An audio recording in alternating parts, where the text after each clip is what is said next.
Chapter 59. Genius 1 second. Remember if you want to go? Xiaofan provides you with wonderful novels to read. Luonan immediately stood at attention. Aunt? The middle-aged lady on the sofa was Luonan's aunt, Luo Xuqing. She was small and thin, with a plain face and a quiet and serious temperament. Luonan hung his head as usual in front of this elder. Auntie, you came from so far away? There's someone who just won't budge no matter how much I ask. So, I came over to pay my respects. Mrs. Luo Xuqing's poisonous tongue was as sharp as ever. It immediately made Luonan speechless. It was only then that he realized why it was so easy to pass the inspection last night. His aunt had probably already made up her mind to come here for a surprise inspection. Well, that was my aunt's style. Luo Xuqing looked at her watch and stood up. Let's go. Your uncle has already prepared dinner and is waiting for us. She didn't give Luonan any chance to object. Luonan still wanted to struggle a bit. There's no need to go through so much trouble. Since you know it's troublesome, don't go looking for trouble. Luo Xuqing walked to Luonan's side. She was a head shorter than her skinny nephew, but her imposing manner was a head higher. These are extraordinary times. You're extremely daring. You live in a high-rise apartment and aren't afraid of the building collapsing. But your uncle and I are old. We're scared witless. We're counting on you to go back and look after us. Luonan gaped, but he discovered that he didn't have the strength to argue. He really didn't have the strength. He had been working non-stop for 40 hours, and he hadn't closed his eyes once during this time. He faced the burning wraith, the burner, the ability users, and the secrets of the external neuron and gear. Countless information poured in and burst forth, and there was also the intense washing of emotions due to his mother and coward. He had practically overdrafted all of his energy. At this moment, he felt as if he had just returned home after a long and arduous march. Then, in the face of his aunt, who had always treated him as her own daughter, in the face of a rare family member who could completely relax, why should he argue and torment himself? In a moment of stupefaction, Luo Xuqing had already forcefully pulled Luonan's shoulder to face the door. Everyone, time is precious. Let's go. The familiar, unyielding and affectionate action made the corner of Luonan's mouth twitch. He wanted to reveal a smile and announce his failure in front of his aunt. This was his usual routine, and it was what made his aunt most proud of him. Love, go small, say, net chew, but halfway through, he couldn't go any further. Because at this moment, the fatigue, hardship, pressure, and most importantly, the uncontrollable complex emotions that had accumulated over the past 2 days all rushed to his head, roaring as he searched for an opportunity to vent them. It seemed that any slight tug on the facial nerves would cause the fragile dam to collapse, and everything would flow out. There was an instant when Luonan even wanted to drag his aunt back to school. He wanted to point out gear and the tree hole for her to see. He wanted to ask her if she felt the same way he did. However, when he thought about how his aunt knew almost nothing about his mother, this impulse disappeared. Some things were destined to be shouldered by oneself. No one would be able to fully accept and understand your feelings. The fact that he was able to tell Xie Junping so much today was already a sign of him losing control of his emotions. It would be difficult for him to do so again. 100 thoughts crossed Luonan's mind. In the end, Luonan just slightly raised his head to avoid letting his aunt see the sorry appearance of him losing control of his facial expression. But how to resolve this extremely unnatural movement was beyond his ability. Just as he was feeling awkward, his wristband vibrated. Luonan turned around in practically an instant, his back facing his aunt. He took a deep breath before connecting to his wristband. A half-familiar yet half-familiar voice immediately transmitted over. Hey handsome, wanna meet? What's up? Luonan already saw that it was Zhang Yingying's number. He didn't have the strength to tangle with this overly lively woman with words, but the hoarseness of his voice shocked him the instant he opened his mouth. Afraid that his aunt would hear something strange, Luonan walked a few steps into the house. Zhang Yingying was quite sharp. She could hear that Luonan's state was a bit off. She asked curiously, "Are you sleeping? Where are you?" Luonan adjusted his voice and did his best to use short and clear words. At home. Okay, I think so too. But your heart is quite big. You haven't received a notice of the entrance exam all day. You don't even know to call and ask? How could Luonan say that he had completely forgotten about this matter? I give it to you. Where did the initiative of the job seeker this morning go? I still remember even now. Teacher, I want to be a staff member. The young girl pinched her throat, fabricating words that Luo Nan had never said before. Luo Nan actually laughed. Far too many things had happened today. From Luo Nan's perspective, each matter was heavier than the last. His thoughts had already been forced into a very narrow region. Zhang Yingying's jesting brought it up made his mind much clearer. The Professional Ability User Society. Okay, the Explorer Society was a platform that he had to fight for no matter what. Right now he didn't have the extra strength to go and think about things that had already happened. He didn't have any hope of becoming emotional and fretful. He asked, "It's starting." Aha! Hurry back right now. Your main examiner is about to arrive at the large living area outside of Acumen College, the Limestone Water Village pub. I'll explain the specifics to you when you arrive. I feel that your chance has come. Limestone Water Village pub. Could this call have come 20 minutes earlier? Luo Nan was speechless for a time, but he didn't say much. After all, this phone call gave him an excellent reason. He hung up and his mood more or less calmed down. He turned around and wanted to speak to his aunt. But he never expected to meet Mrs. Luo Shuqing's curious gaze. You're going out? Ah yes. A date. No. Luo Nan immediately shrunk back. Then what is it? Luo Shuqing didn't let him off. It's a gathering. A gathering. Limestone Water Village pub? I remember that it's near your school. Why don't you just go there? Didn't I forget? Luo Nan was struggling to deal with this when he suddenly remembered something. It seemed that Xue Lei's girlfriend had mentioned this afternoon. He operated his wristband on the spot and sure enough, he received an invitation from the Acumen Mutual Assistance Association in his mailbox.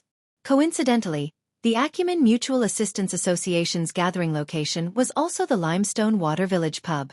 Of course, the meeting time had already passed, but it didn't affect him taking the blame. Luo Nan showed the email to his aunt. This is the school's Mutual Assistance Association activity. It's a very formal cold dinner party. Mutual Assistance Association. Why are you interested in it? Luo Shuqing understood her child's temperament the best. With his introverted and autistic personality, how could he be interested in this kind of social gathering? Luo Nan took out a ready-made reason. The school societies are very exclusive. It would be very troublesome without a senior to lead the way. I still haven't joined a society yet. I'm afraid of getting my points deducted, so. You didn't pass the Mystic Arts Research Society test. Yeah. Did you take the initiative to go to the Mutual Assistance Association? No, they came to find me. Luo Shuqing finally believed him when she saw her nephew's introverted and immature expression. She shook her head. Acumen College is getting worse with each batch. If you knew this earlier, why did you set your mind on getting in? Luo Nan was silent. Luo Shuqing still wanted to say more, but she suddenly saw Luo Nan's thin figure standing in the room. Behind him was the familiar apartment furnishings. She was in a trance as if she had gone back in time 20 years ago. He was also a young man, and he was smiling at her. Her heart ached slightly. When she looked again, that high-spirited smile had already been replaced by her nephew's stiff and dull face. Silence and oppression accumulated in the doorway. Luo Nan thought that his reason had failed, but his face went slightly cold. It was his aunt's palm. She lightly patted him. Then go tidy up a bit. The handsome boy of the Luo family can't be looked down upon. Chapter 60. Genius 1 second. Remember if you want to go? Xiaofan provides you with wonderful novels to read. Luo Nan raised his head in astonishment and met his aunt's eyes. This strong woman, who was a department head in a multinational company, was frowning. Don't tell me you want to wear your school uniform to the gathering? No, I'm going to wash my face. How could Luo Nan not know that he had passed the test? He ran into the house in a hurry. During this time, he took the time to glance at the study. The large black leather box on the desk was very eye-catching, but there were no signs of it being moved, which made him heave a sigh of relief. Luo Nan quickly changed into casual clothes and came out. Luo Shuqing was actually a little dissatisfied with his appearance. He was clearly going to attend a gathering, but he still brought an old-fashioned notebook, as if he was going to take notes of a meeting. What was going on? In the end, She didn't point it out. She just said, "Let's go." Then she left first. Clearly, she was going to send Luo Nan to the gathering location. Luo Nan was already used to his aunt's forceful style. He was a well-behaved and obedient child. The 20-minute drive to the gathering place was destined to be full of struggles. Luo Nan's lackluster high school life had lasted less than a month. He had practically been asked about everything. The emphasis was placed on his relationships with his classmates. This caused Luo Nan, whose domain was practically blank, to be in quite a sorry state. They made it to the Limestone Water Village pub with great difficulty. Luo Shuqing was like the most dutiful of chauffeurs. She directly drove the flying car to the lobby and indicated that Luo Nan could get off. At the same time, her sharp eyes swept the lobby of the hotel. Luo Nan knew what his aunt was thinking, but he didn't have a single method to deal with it. He could only pray a few times in his heart, open the door, get off the car, and enter the lobby. Perhaps his luck had taken a turn for the better, but Luo Nan really did discover the sign-in area of the interactive meeting in a corner of the hall according to the hint of the invitation email. Even though there was no one on duty there, the electronic sign-in screen was still there. Luo Nan was able to find his name without a hitch. When he finished signing, his aunt's call came. "Don't stay out too late. Call me when the party is over." Luo Nan let out a sigh of relief when Luo Shuqing's flying car drove away outside the hotel. He glanced at the number of people who had signed in. There were actually more than 1,000 people. In Acumen College, due to the existence of the upper limit of society members, no society would have this kind of scale. Only an inter-society sorority could pull out such a grand display. Since there were so many people, one more or one less wouldn't make a difference. He didn't have to run over halfway and attract unwanted attention. However, Zhang Yingying was really unreliable. From the tone of the phone, it sounded like she had been waiting in the hotel for a long time. But where was she now? Luo Nan was about to contact her again, but before he could even dial out the number, he heard laughter coming from behind him. "Nanster, I thought you weren't coming." As he spoke, the sturdy Xue Lei strode over. Beside him was his girlfriend, Chen Xiaolin. Both of them were tall and had long legs. In just a few steps, they had already reached the front. Luo Nan hastily ended the call. He felt awkward and baffled. Weren't these two people too well informed? He had only signed his name. If it was only Xue Lei, it would be easy to handle. But facing Chen Xiaolin, Luo Nan still needed to be courteous. "Apologies, Senior Sister Chen. I was busy so I came late." Chen Xiaolin pursed her lips into a smile. "Leister and I didn't think you would come. I was shocked to see the message on the sign-in screen." This. Luo Nan didn't know how to respond for a time. Chen Xiaolin seemed to have drunk a bit of alcohol. Her cheeks were slightly red and she spoke quite straightforwardly. "But it's good that Junior could come.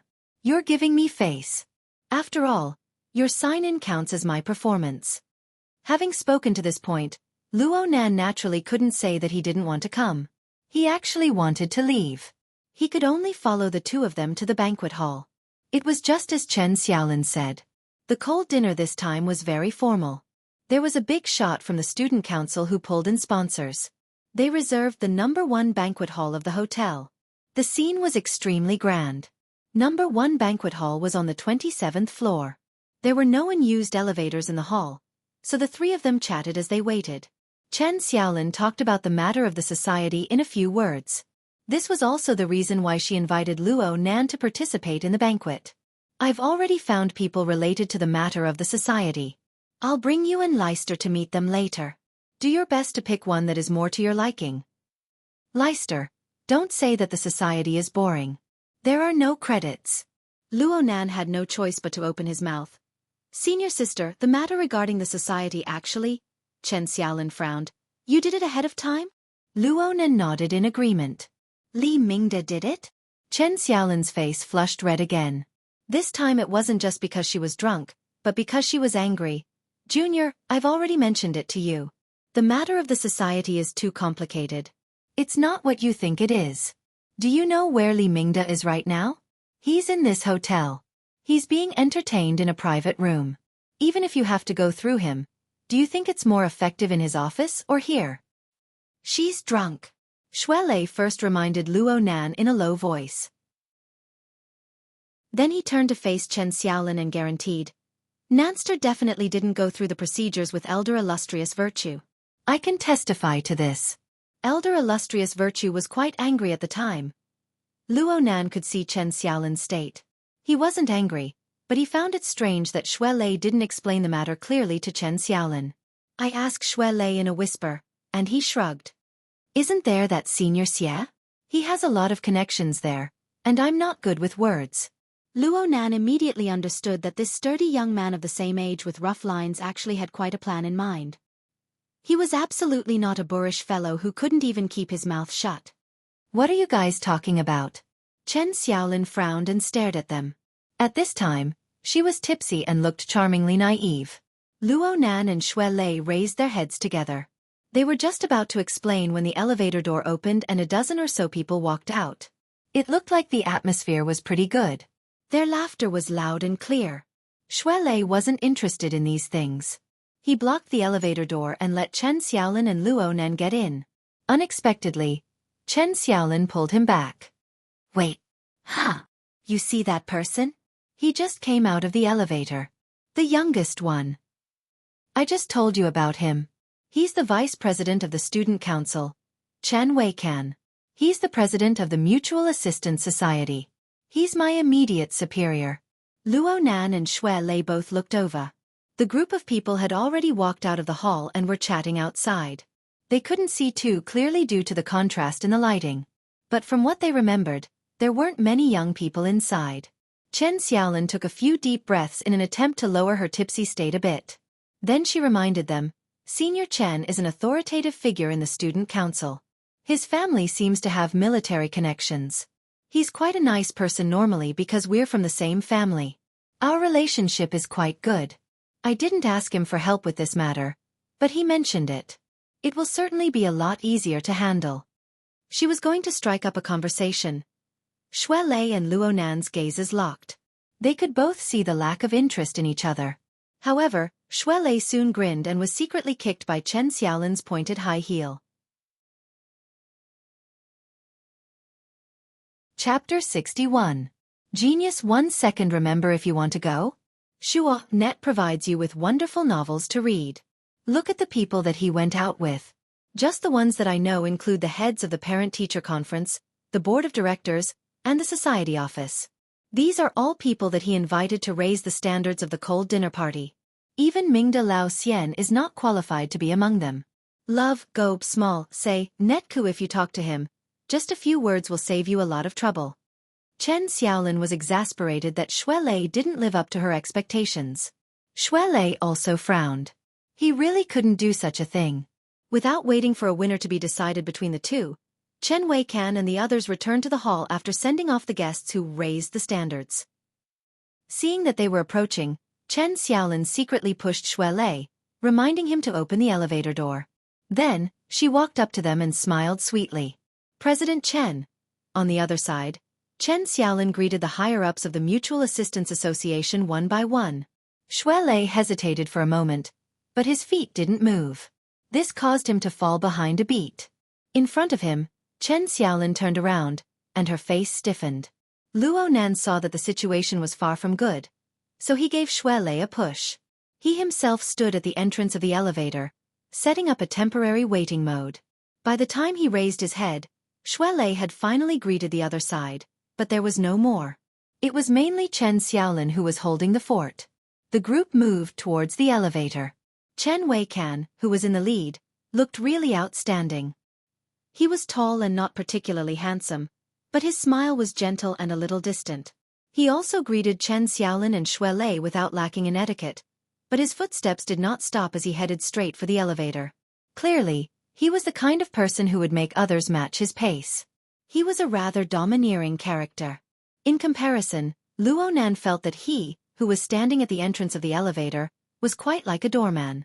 Just as they reached the middle of the lobby, another group of people entered the hotel. The one in the lead was a woman in professional attire. She was carrying a rather retro folder and walking in a hurry. At first glance, she looked like a white-collar worker. Behind her were 4 rather capable and strong men, who were also in a hurry. This group of people was much faster than Chen Weisan's group. especially the white-collared woman in front of him. Her figure was definitely more than 1.7 meters, and she wore a pair of high-heeled shoes that were more than 5 centimeters high. Although there was nothing special about her traditional suit and trousers, it matched her tall and slender figure. Especially her long legs under the slim trousers, the lines were beautiful. It was simply soul-stirring. Chen Xiaolin was already a tall and thin beauty, but she was still half a head shorter than the white-collared woman. This was most obvious when the two of them passed each other. Although the white-collared woman had an amazing model body, her steps were not cat-like. The distance between her steps was large, and she moved forward in a straight line. Even the 4 strong men behind her had a hard time following. When he got closer, he could see that the appearance of this white-collared lady matched her figure perfectly. Her silhouette was clear and solid, like a sculpture, but there was a coldness that kept people away. In comparison, beauty was secondary. At this moment, she was frowning as if she was thinking about something. She walked into the elevator and ignored everyone else. A few strong men followed behind him, and in the blink of an eye, they filled up half of the elevator. Well, Luo Nan had really become a doorman now. Chen Weikan was a bit stupefied when the white-collared woman walked by like the wind. Only when he saw the face of the white-collared woman through the lights of the elevator did he wake up from a dream. He called out in a probing manner, "Sis, Sister Fong?" The white-collared woman slightly raised her head. Her gaze swept over Chen Weisan's face, and her frown deepened. Clearly, she did not recognize who he was. Chen Weikan was certain of his own guess. He hurried 2 steps forward and laughed. "Hello, Sister Fong. I'm Chen Weikan. My father is the Deputy Chief of Staff of the Xia City Closed Defense Army, Chen Hanqing." He strode into the elevator, and his subordinates behind him, Chen Xiaolin, Shui Lei, and the others naturally followed him in. It was a grandiose and imposing scene. The white-collared woman's gaze swept across everyone's faces at this time. It was impossible to tell whether she was happy or angry, but Chen Weikan thought of a certain rumor. His heart suddenly jumped, and he turned his hand to block the elevator door, blocking everyone behind him. His forearm touched something at this time, but he was disinclined to pay attention to it. He turned his body to the side and didn't explain. He just said in a low voice, "You guys go next." He pressed the button to close the elevator door as he spoke, blocking the others outside. F***ck me. Luo Nan could clearly hear Shui Lei's cursing. Then he saw Shui Lei come over with a dark expression. He wanted to press the elevator button, but there were 2 people in between. It took a bit of time, and by the time he arrived, the elevator had already gone up. He was a step too late no matter what. He looked at Chen Xiaolin again, and she was covering her chest with her hand. Chen Weikan had just extended his hand to block people, but he had bumped into her chest. This was a very disrespectful behavior. Of course, the elevator clearly could fit, but it was forcefully cut in 2. This kind of behavior was even more arrogant. Shui Lei was a simple and honest person, but this didn't mean that he didn't have a temper. He didn't grab Chen Weikan, and his eyes glared at the higher-ups of the Mutual Assistance Society. His expression was quite unfriendly. If his tongue was handy, he would have started cursing right now.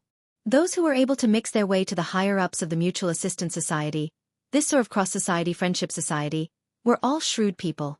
They had a deeper understanding of Chen Weikan. Even though they felt uncomfortable in their hearts, they still had to protect the president's face, and at the same time, their own face. Someone immediately laughed. Maybe it's some big sponsor. Speaking of which, President Chen is really working hard. Is he going to use a pretty boy trick? Chen Xiaolin came back to her senses from the side. She pulled Shui Lei and whispered, "He didn't do it on purpose. Just look at that woman. You can tell that she's not easy to mess with." Perhaps these words were all reasons, but from Shui Lei's perspective, they were too fucking roundabout. There wasn't a bit of sincerity in the roundabout. They were all bullshit.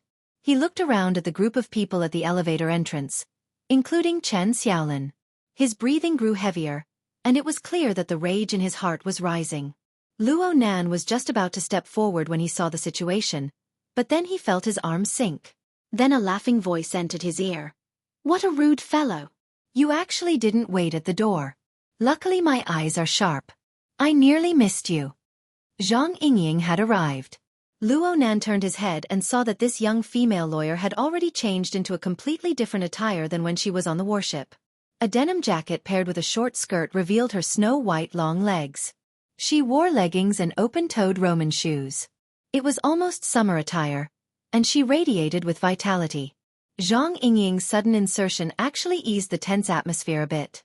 Chen Xiaolin could feel her boyfriend's rage as well as his clearly damaged self-esteem. But she didn't know how to console him for a time.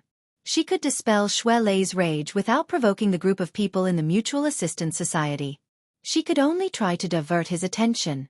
She first pulled on Xue Lei's stiff arm. Her posture was exactly the same as Luo Nan and Zhang Yingying's. She forced a smile and greeted him. "Nanster, is this your girlfriend?" Luo Nan was just about to shake his head when Zhang Yingying giggled to the side as she responded, "Hello everyone. I'm one of Luo Nan's pursuers. Just call me Yingying." Chapter 62. Genius in 1 second. Remember Love Go? Speak Net, providing you with wonderful novels to read. Chen Xiaolin was confused by Zhang Yingying's completely unconventional words. Her current state of being laden with worries really wasn't suitable to deal with Zhang Yingying, who was quick-witted and ever-changing. Fortunately, the elevator on the other side arrived at this time. The higher-ups of the Mutual Assistance Association went over first. Chen Xiaolin tugged at Xue Lei, but she couldn't move him at all. The two were a bit stupefied. Luo Nan held Zhang Yingying's hand and lightly bumped into Xue Lei when they passed each other. Only then did the stiff atmosphere break. The group of people entered the elevator, but the atmosphere inside the elevator could be imagined. The only one who wasn't affected was Zhang Yingying. She pulled Luo Nan to the innermost part of the spacious elevator and intimately leaned against him. Her tall stature blocked everyone's line of sight. "Come, come, come. Lower your head." How could Luo Nan allow himself to be pinched by her? Zhang Yingying's hand moved quickly right when he was frowning. She reached out and pinched his earlobe, stuffing something into his ear. Soon, fine noises rang out. "What's this? A built-in earphone? Examiner. The exam question." Okay. Actually, this toy is called the Hexa Ear. The name isn't important, and the function isn't important. The important thing is that it's your entrance exam question. It can be very easy, or it can be very difficult. Zhang Yingying lowered her hand and raised it again. This made Luo Nan understand that the answer to this question would determine his position in the professional society. "Oh, you guys are going to the 27th floor. There's a gathering? You're not paying attention, kid. Then the exam will end at the moment we arrive at the station. Do your best. What the hell are you doing for no reason?" Luo Nan found it hard to remain calm. He looked at the floor display and saw that they had already reached the 15th floor. Moreover, it was freaking smooth. They didn't stop at all midway. They would arrive at the station in at most 10 seconds. How could Luo Nan have the time to think deeply? A trembling sound rang out on the mental plane. The heavily chained crow that was most worthy of his trust passed through his skull and swept past the foreign object in his ear. Without a doubt, the heavily chained crow was Luo Nan's highest achievement in his format. It was also the embodiment of his ultimate strength. As for the wraith sign that was transformed from a dark side a life form like the burning wraith, ability users should be more sensitive to it. Luo Nan instinctively avoided contact between the two. He didn't use the foremost position of the chain. At the same time, the external neuron maintained a state of readiness, ready to be connected at any time. Zhang Yingying followed him out of the elevator and said in shock, "It can't be. This doesn't make sense. My judgment shouldn't be wrong." This woman's buzzing was annoying. Luo Nan's already fuzzy train of thought was completely messed up. There were already, "welcome to the society," and so on. Of course he wouldn't believe that he had failed the evaluation. He gave a cursory glance at the information-filling interface. The vast majority of the fields had drop-down options, probably to take into consideration the fuzzy nature of telepathy input. All he had to do was choose from among them. But aside from the basic age and gender, he had never seen most of the other fields. For example, the ability source flow column. There were two drop-down options. One was the talent flow, and the other was the system flow. What the hell? Luo Nan spoke in a bad mood. Am I the talent flow or the system flow? Of course it's the talent flow. Ha! Luo Nan's mind stirred and he confirmed the options. But he still felt that he didn't understand. What's the difference between the talent flow and the system flow? The talent flow is when one is born with a certain special ability. The system flow is when one relies on an existing cultivation system to undergo arduous tempering. Zhang Yingying's voice was a bit floaty, but Luo Nan had already decisively overturned her judgment before she could finish speaking. I'm the system flow. What a joke. If he chose the talent flow, then wouldn't his grandfather's decades of research and his 5 years of hard work be completely negated? His mind stirred again and he had already changed the options on the data. But before he could ask his next question, his neck suddenly tightened. Zhang Yingying had actually tightly strangled him from behind. At the same time, the young woman's energetic body pressed tightly against him, causing him to sway violently. You saw the interface, right? You're filling out the form, right? You still haven't awakened, right? A precision-oriented mental strengthening. This is going to defy the natural order. Luo Nan nearly fainted from Zhang Yingying's stranglehold. His brain was already a mush. Chapter 63. Genius 1 second. Remember if you want to go? Speak Net. Providing you with wonderful novels to read. Zhang Yingying disregarded the situation and caused a ruckus. Of course, it was very eye-catching. Xue Lei and the others, who were about to enter the banquet venue, turned their heads one after another. They couldn't hear what Zhang Yingying was saying, but they were all dumbfounded when they saw this scene. Luo Nan was strangled by Zhang Yingying, unable to make any movements. Zhang Yingying smiled and waved her hand to the front, strangling Luo Nan to a corner. Xue Lei and the others could only assume that the young couple had some private things to say. They glanced at each other, shook their heads, and entered the venue. After this interruption, the stiff atmosphere between Chen Xiaolin and Xue Lei continued to ease. The two found an opening and went to the other side to talk. Let go! Luo Nan was strangled by the neck and forcibly kidnapped by a woman, and he didn't even have the strength to fight back. Luo Nan's self-esteem suffered a serious injury. He was truly a bit annoyed. It was true that Zhang Yingying was a familiar person, but from his perspective, he and Zhang Yingying clearly weren't that familiar. Perhaps it was because she felt his mood, or perhaps it was because her own excitement had passed, but Zhang Yingying took the initiative to loosen her arm. She recovered her cheerful appearance and pressed down on Luo Nan's chest before he flipped out.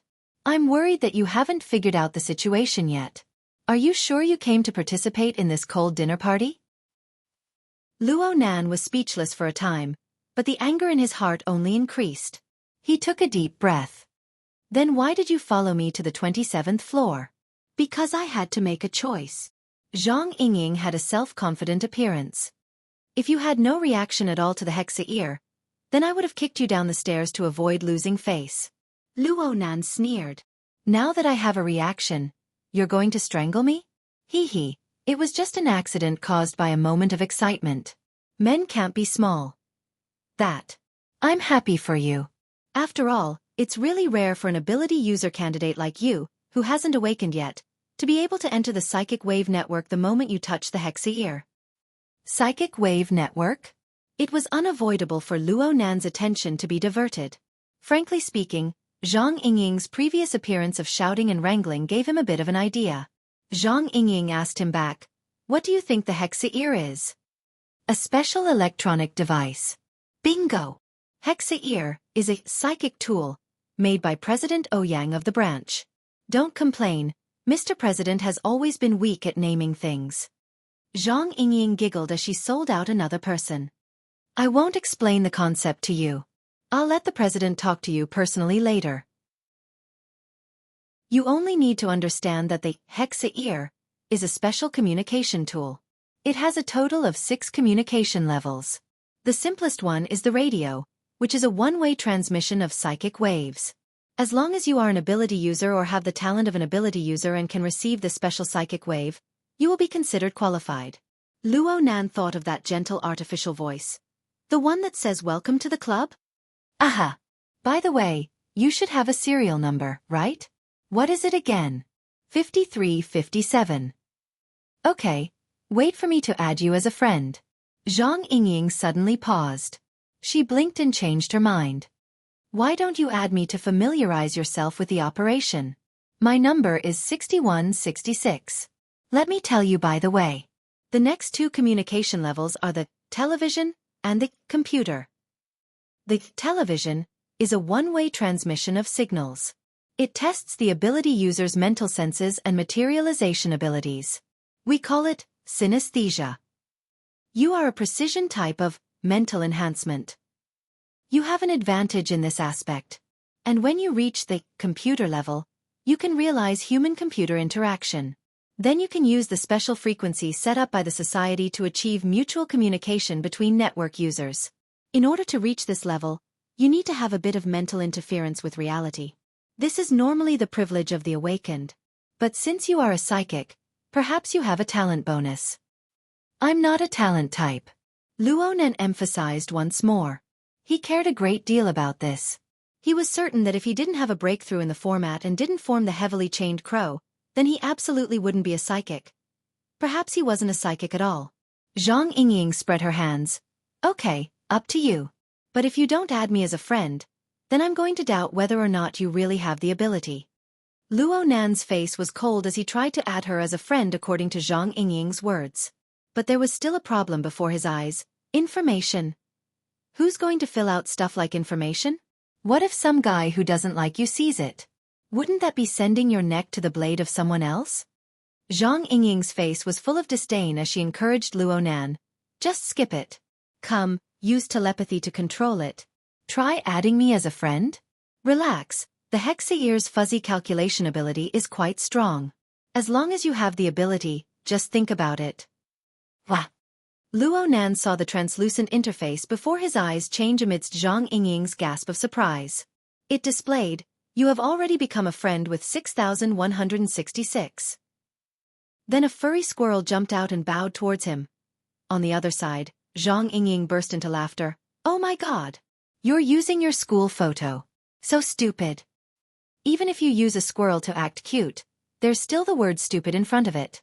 Luo Nan retorted sarcastically. But he also discovered that this was no different from the communication software on the market. He experimentally changed the effect of his display, and soon a relevant modification interface popped up. Luo Nan thought for a bit and sent his visualization diagram up. The tetrahedron and its inscribed sphere spun in the dark void. It gave off a rather mysterious and serene feeling. Luo Nan had never considered this diagram to be some sort of secret that couldn't be announced. On the contrary, he wanted to publicize this diagram to as many people as possible, as well as the various theories related to it belonging to his grandfather. It was just that Luo Nan's understanding of the marvels within was far too lacking. He simply didn't have the qualifications to preach it. But as long as he had the chance, he would be happy to let more people have a deeper understanding of the diagram. As Luo Nan's good friend, Zhang Yingying naturally saw this change in the first instance. She mumbled, old pedant, but didn't say anything. Luo Nan was still pondering over the deeper usage of the Hexaear. After all, Zhang Yingying had said that it had a total of 6 application levels. She had only talked about 3 before. What were the last 3? But a notification sound rang out before he could ask in detail. A friend request popped up on his retina interface. He had just entered the network. Where did this friend request come from? He swept a glance at the number and saw that it was displayed as 5156. Of course, he couldn't see anything from this. He could only ask Zhang Yingying, who's 5156? 5156. Zhang Yingying blinked her eyes. It seemed that she confirmed it with her own Hexaear. Finally, she made an expression of sudden realization. It's the secretary assigned to you. The society has always treated its members very well. Hee. It would be strange if I believed you. Luo Nan cast a glance at Zhang Yingying. In the end, he still added 5156 as a friend. Soon, a new request was sent over, but it was the wartime encrypted communication that made him speechless. He couldn't help but glance at Zhang Yingying. He suspected that this woman was setting up an ambush, but in the end, he still accepted the call. He had just accepted the request when a cold and clear female voice entered his ear. It was not the slightest bit sloppy. Mr. Luo, I'm the temporary secretary arranged by the society, Feng Yuan. Which floor are you on? I'll come pick you up. You. Luonan hadn't come back to his senses yet when this Secretary Fong spoke. Please share your geographical location at the same time. This will facilitate wartime communications. Over. Had he returned to the era of the Third World War? Chapter 64. Genius 1 second. Remember if you want to go? Speak. Net provides you with wonderful novels to read. I kneel. Apologies to all the readers at the beginning of the month. I just discovered that the two characters, Fong Yueyin and He Wei, had a conflict with the settings of the versions. I didn't check them out when I posted the drafts. When I wrote later, I followed the impression of a certain version, resulting in many mistakes. I've already revised the contents of Chapter 19, Part 1, and the title and contents of Chapter 35.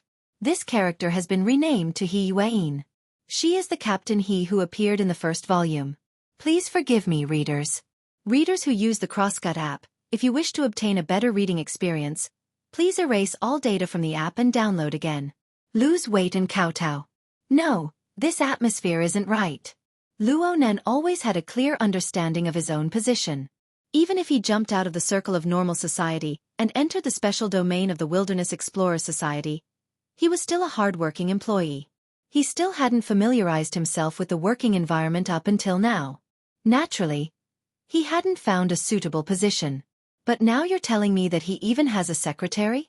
Luonan stared at Zhang Yingying. Without a doubt, this innocent-looking woman certainly knew the cause and effect. Zhang Yingying's face was as white as a lotus flower. Did your secretary say how to arrange things? Luonan curled his lips. How did you guys arrange things before? You just invited me to walk in the elevator? Now that the evaluation is over, can I go home? Don't. The entrance evaluation is over, but there are other advanced evaluations. The society has already booked a room on the 81st floor. Hee, we'll entertain you well. You just need to bury your head in there and draw. Draw. Luonan's train of thought gradually straightened out. He stared coldly at her. You guys want to evaluate my psychic abilities? This is different from what you said. Zhang Yingying had an innocent expression. Yeah, I told you before. It's best not to expose the fact that you have psychic abilities. You should first familiarize yourself with the situation in the society. It won't be too late to take it out when your abilities truly awaken. Otherwise, many people will come to bother you. You won't be able to refuse them, and you might offend someone. Word for word, right? Luonan continued to stare at her. Zhang Yingying spread her hands. The problem is that my words aren't worth a fart. Now that the boss had spoken, the situation had changed. What else could I do? I was going to explain it to you when we get there, but since you can already see the interface and control it with your mind, please switch to the homepage announcement area. The translucent interface on Luonan's retina underwent a change following Zhang Yingying's guidance. As far as the eye could see, the rust-colored soil and the wave-like cracks continued to extend endlessly into the depths. You should have already seen the main interface. It's the wilderness, right? There's a notice board by the side of the road. It's there. What kind of third-rate game interface is this? Luonan cursed silently as he read the information. In less than half a second, words like Darksider species, human-faced arachnid, virus, and so on swarmed in. They interweaved to form a blurry and gloomy screen of darkness before his eyes. Fine cold sweat seeped out from Luonan's spine with a whoosh. See, do I still need to say more? Right now, it was a war against the Darksider race and its infected. The government, the military, the society, and Quantum Corporation are sparing no expense to launch a search and annihilation operation in the entire city. This epidemic must be completely contained before it spreads on a large scale. Zhang Yingying's finger tapped on Luonan's chest, one tap after another. Her face was devoid of a rare smile. My attitude is very serious. The society's attitude is also very serious. Every ability user, no matter if they're veterans or rookies, must contribute their strength when it comes to matters related to our safety. Moreover, Mr. Luo, who has just joined the society, you are a psychic. For the current society, you are what we need the most precious resource. Luonan muttered, the most precious resource? Of course. Do you know how many psychics the society has right now? Even a branch like Xia City, which has over 1,000 people, only has 4. One of them is currently exploring the wilderness and won't be able to rush back in a short amount of time. As for the remaining 3, Old Master Yu is nearly 100 years old. It would be inhumane to have him run around day and night. He can only sit in the central command. Then East City and West City are divided. Old Gao and Old Bai are working hard right now. And then you discovered a new coolie. Luo Nan sneered in order to conceal the nervousness in his heart. In a certain sense, he could be considered a virus-infected person.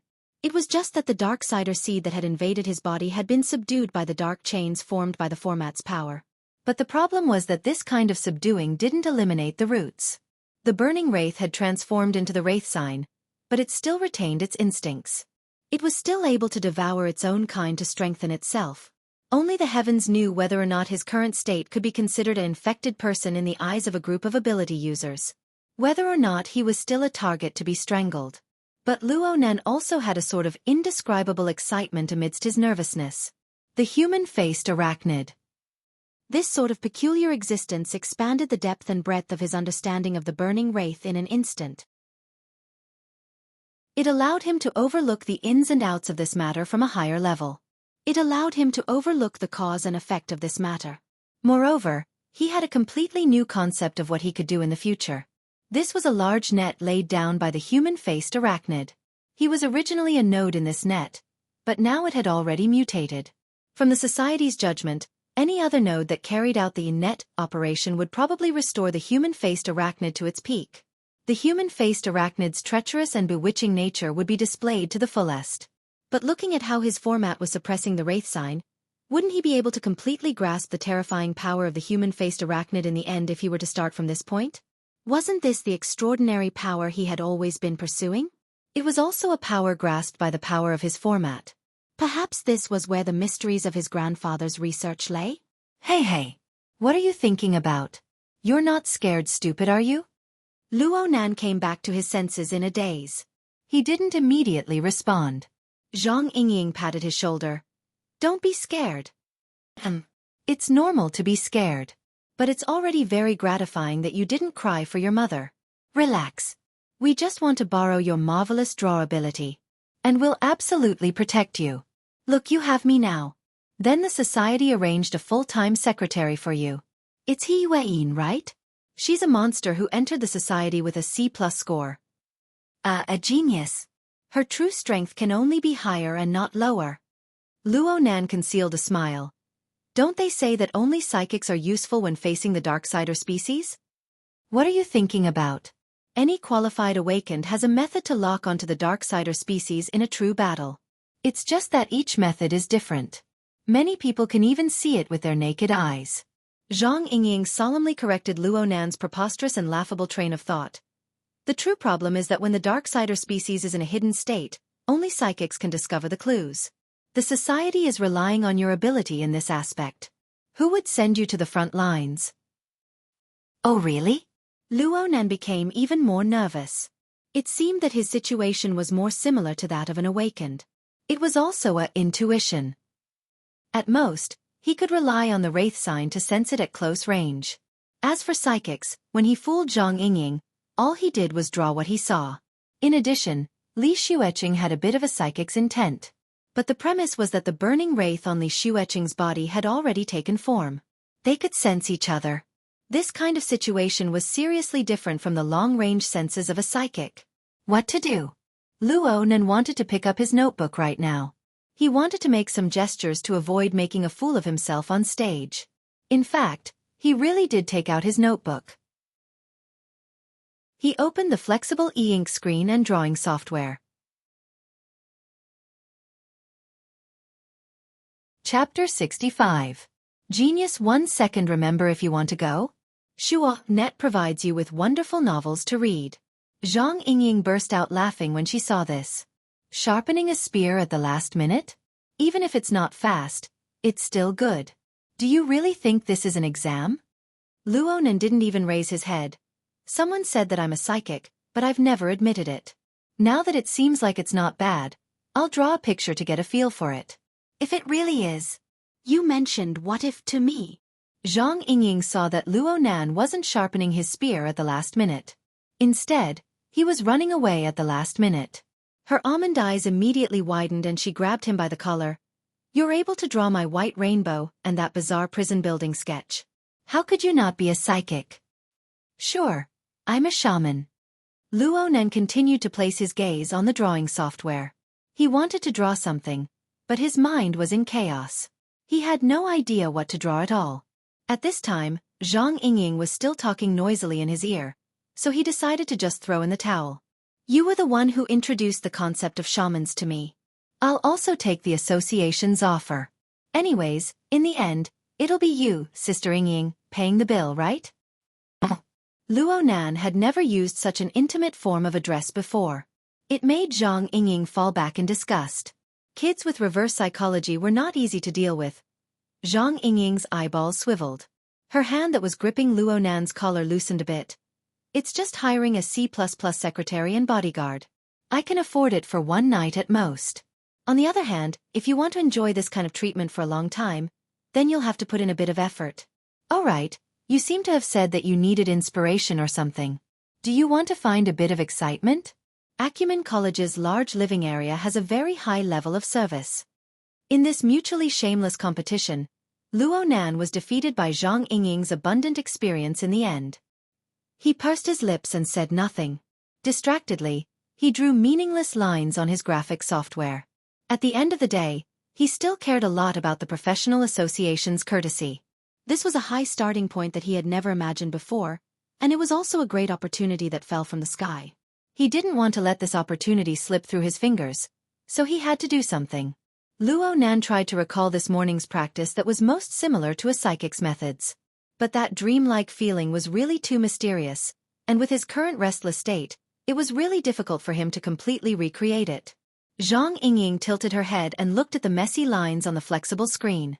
The more she looked, the more suspicious she became. Hey, if you want to make fun of yourself, don't drag me into it." Luo Nan was disinclined to pay attention to her. Someone walked past them at this time, and the person felt a bit familiar. Raising his head, he saw that it was Xue Lei and Chen Xiaolin. Both of them had ugly expressions on their faces. Clearly, the previous conversation had not been resolved. The atmosphere between the two of them was extremely tense. At this time, they were walking in the direction of the elevator, not knowing what they were going to do. Under such circumstances, it was obviously not appropriate to greet them. Luo Nan could only pretend that he didn't see anything. He lowered his head and smeared 2 more times, but he inexplicably drew out the abstract lines of the wraith sign. Moreover, it was done in one go. It had never been so efficient before. Luo Nan only came back to his senses when the symbol took form. His heart palpitated slightly. He was worried that Zhang Yingying would see some clues, so he raised his head to glance at her. He saw that this woman had long since been dazzled by his chaotic lines. She was a bit foolish for once. "You feel something?" Luo Nan was just about to respond with a sentence when he suddenly went mute. Suddenly drawing the wraith sign had some ominous implications. In the next moment, he completely followed his instincts and turned his head. Xue Lei and Chen Xiaolin had already gotten into the elevator. The lights in the elevator shone down, but they were unable to illuminate the gloomy faces of the two. He felt that a dispute could erupt between the two at any time. And at this time, a bizarre thought flashed through Luo Nan's mind. It was the information he had just looked up this morning. It came from the secret star forums. It was a suspected mental illness, a human tragedy triggered. The wife killed the husband, and before this, the husband and wife experienced a nightmare at the same time. Alert! Alert! Alert! The bold-faced words of the secret star forums appeared in his mind. Luo Nan closed his notebook with a bang. He turned around and headed toward the elevator, shouting loudly at the same time, "Xue Lei!" This loud shout was absolutely impulsive. Even Luo Nan found it a bit hard to continue after the shout left his mouth. He didn't know how to explain himself. But right at this moment, a trembling sound rang out on the mental plane. The heavily chained crow hummed. And most importantly, the wraith sign at the very front of the chain lit up with a dark red glow. Luo Nan's mind throbbed, but what immediately floated up in his mind was that he didn't know what to do. This was because the wraith sign senses clearly came from 2 completely opposite directions. One was directly in front, and the other was directly behind.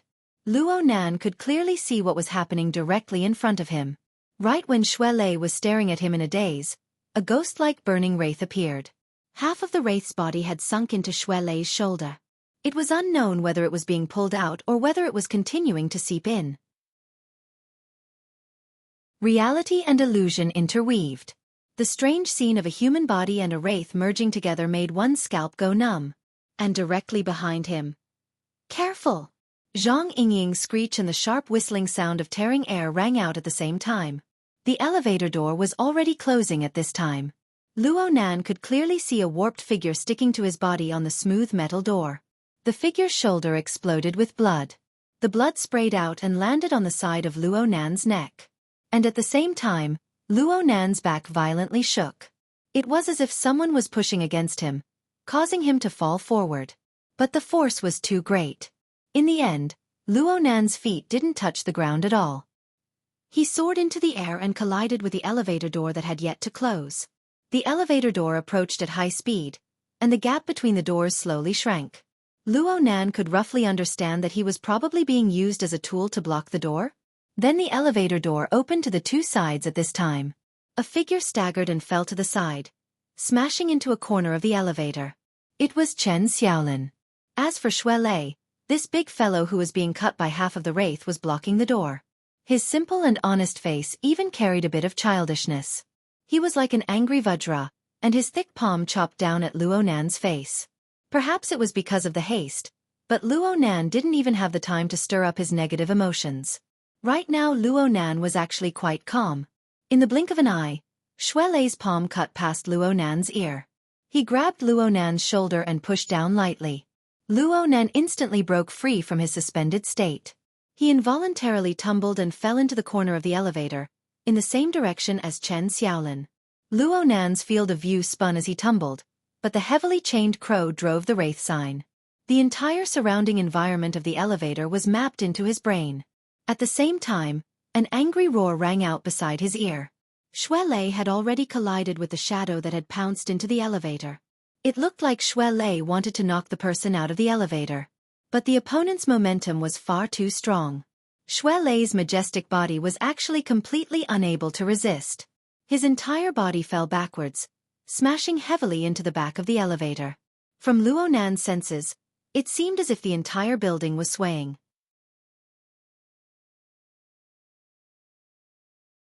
Chapter 66.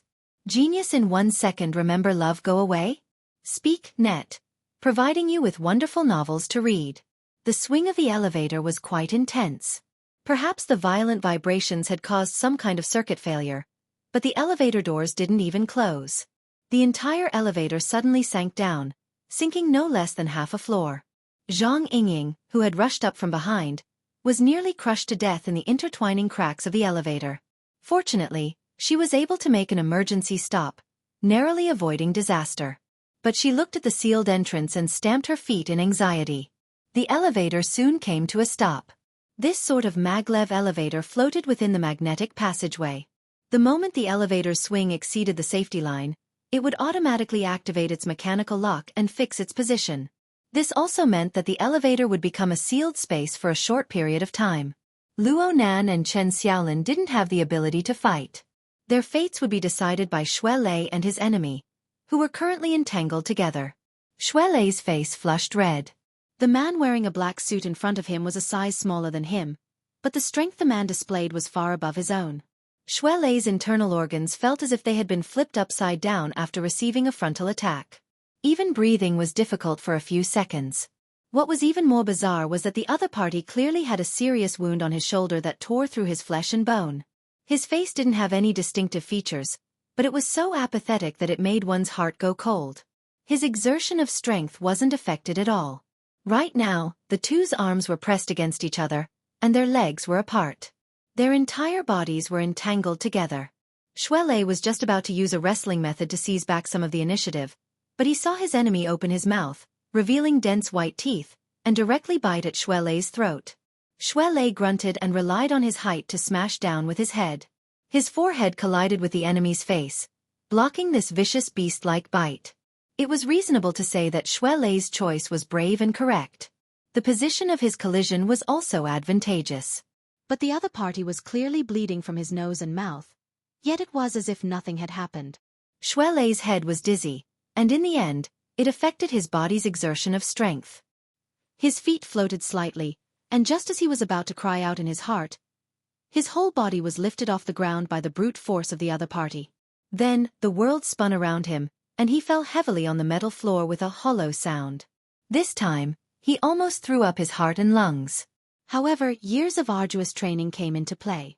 The instant Xuelei lost his balance, he almost instinctively twisted his legs, and in the end, he still managed to trip the enemy. Taking advantage of this gap, Xuelei's majestic body contracted at an unbelievable degree, and then bounced up again. Just as the enemy was about to pounce on him, Xuelei took advantage of the momentum to deliver another headbutt. This time, it was from the bottom up, hitting the enemy's chest. After 2 consecutive tremors, Xuelei and the enemy were pushed back at the same time, hitting the metal inner wall behind them. What was worth rejoicing about was that Xuelei's grasp of direction was quite good. He pushed the enemies in the opposite direction from Luo Nan and Chen Xiaolin. He leaned slightly to the side and was able to protect the two who had no combat strength. He should be able to take a breather now, right? Xuelei's chest heaved up and down violently. He didn't know why, but he was in a terrible state today. His stamina consumption was especially severe. The previous round of dangerous hand-to-hand combat had almost completely emptied his stamina. Was it because he was too nervous?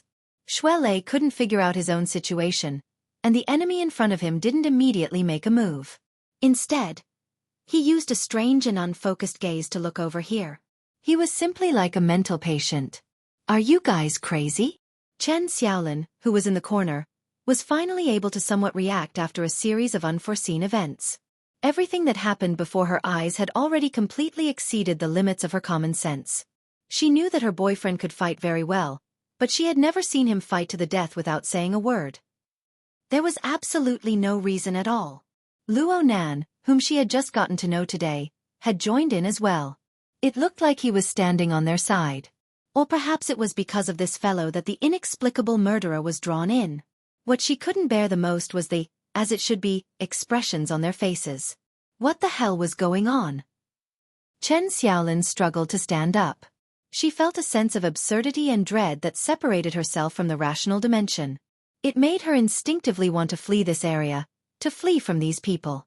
But how could she do this in the completely sealed elevator? She could only shout at the top of her lungs. Can't you guys stop and talk nicely? We're all trapped right now. Shut up. Short shouts came from the mouths of 2 people at the same time. Xuelei and Luo Nan spoke in unison, shouting to stop Chen Xiaolin's irrational actions of not understanding the situation at all. After shouting, Xuelei locked onto the enemy in front of him with full concentration. Luo Nan spoke a few more words. Senior sister, please calm your emotions. Okay? As he spoke, he turned his face to face Chen Xiaolin from all sides.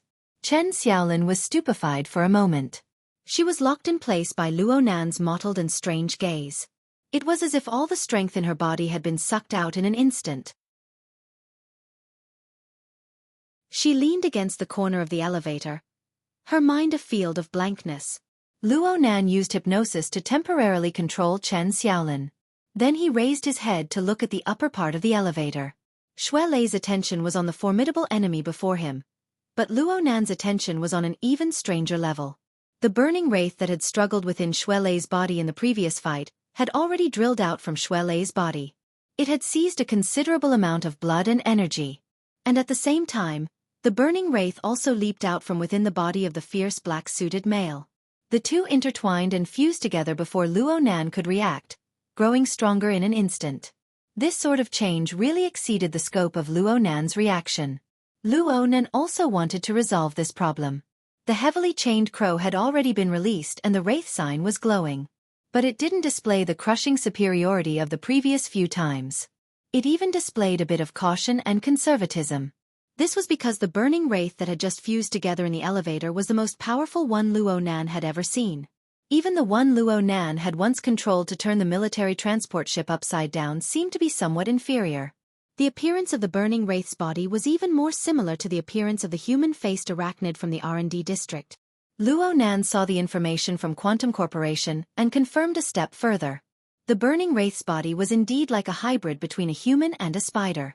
To be more precise, it was a giant spider that was clinging onto the back of a human. Half of its body was fused into the human's body. The two shared the same head. It was ugly and demonic. The wraith floated in midair. Actually, it was still using a strange method to endlessly absorb the energy from Xue Lei and the black-suited male. Xue Lei's symptoms of being easily fatigued actually came from this. His opponent was actually more or less the same. Through the senses of the wraith sign, Luo Nan was able to estimate a few things on a deeper level. The current burning wraith had already devoured at least 10 or more of its own kind to display this sort of form. In other words, purely in terms of quantity, it was several times stronger than the wraith sign on Luo Nan's side. Luo Nan couldn't help but sigh at his own naivety as he thought about the hunting thoughts that had just existed. This was the rhythm of being devoured by the enemy.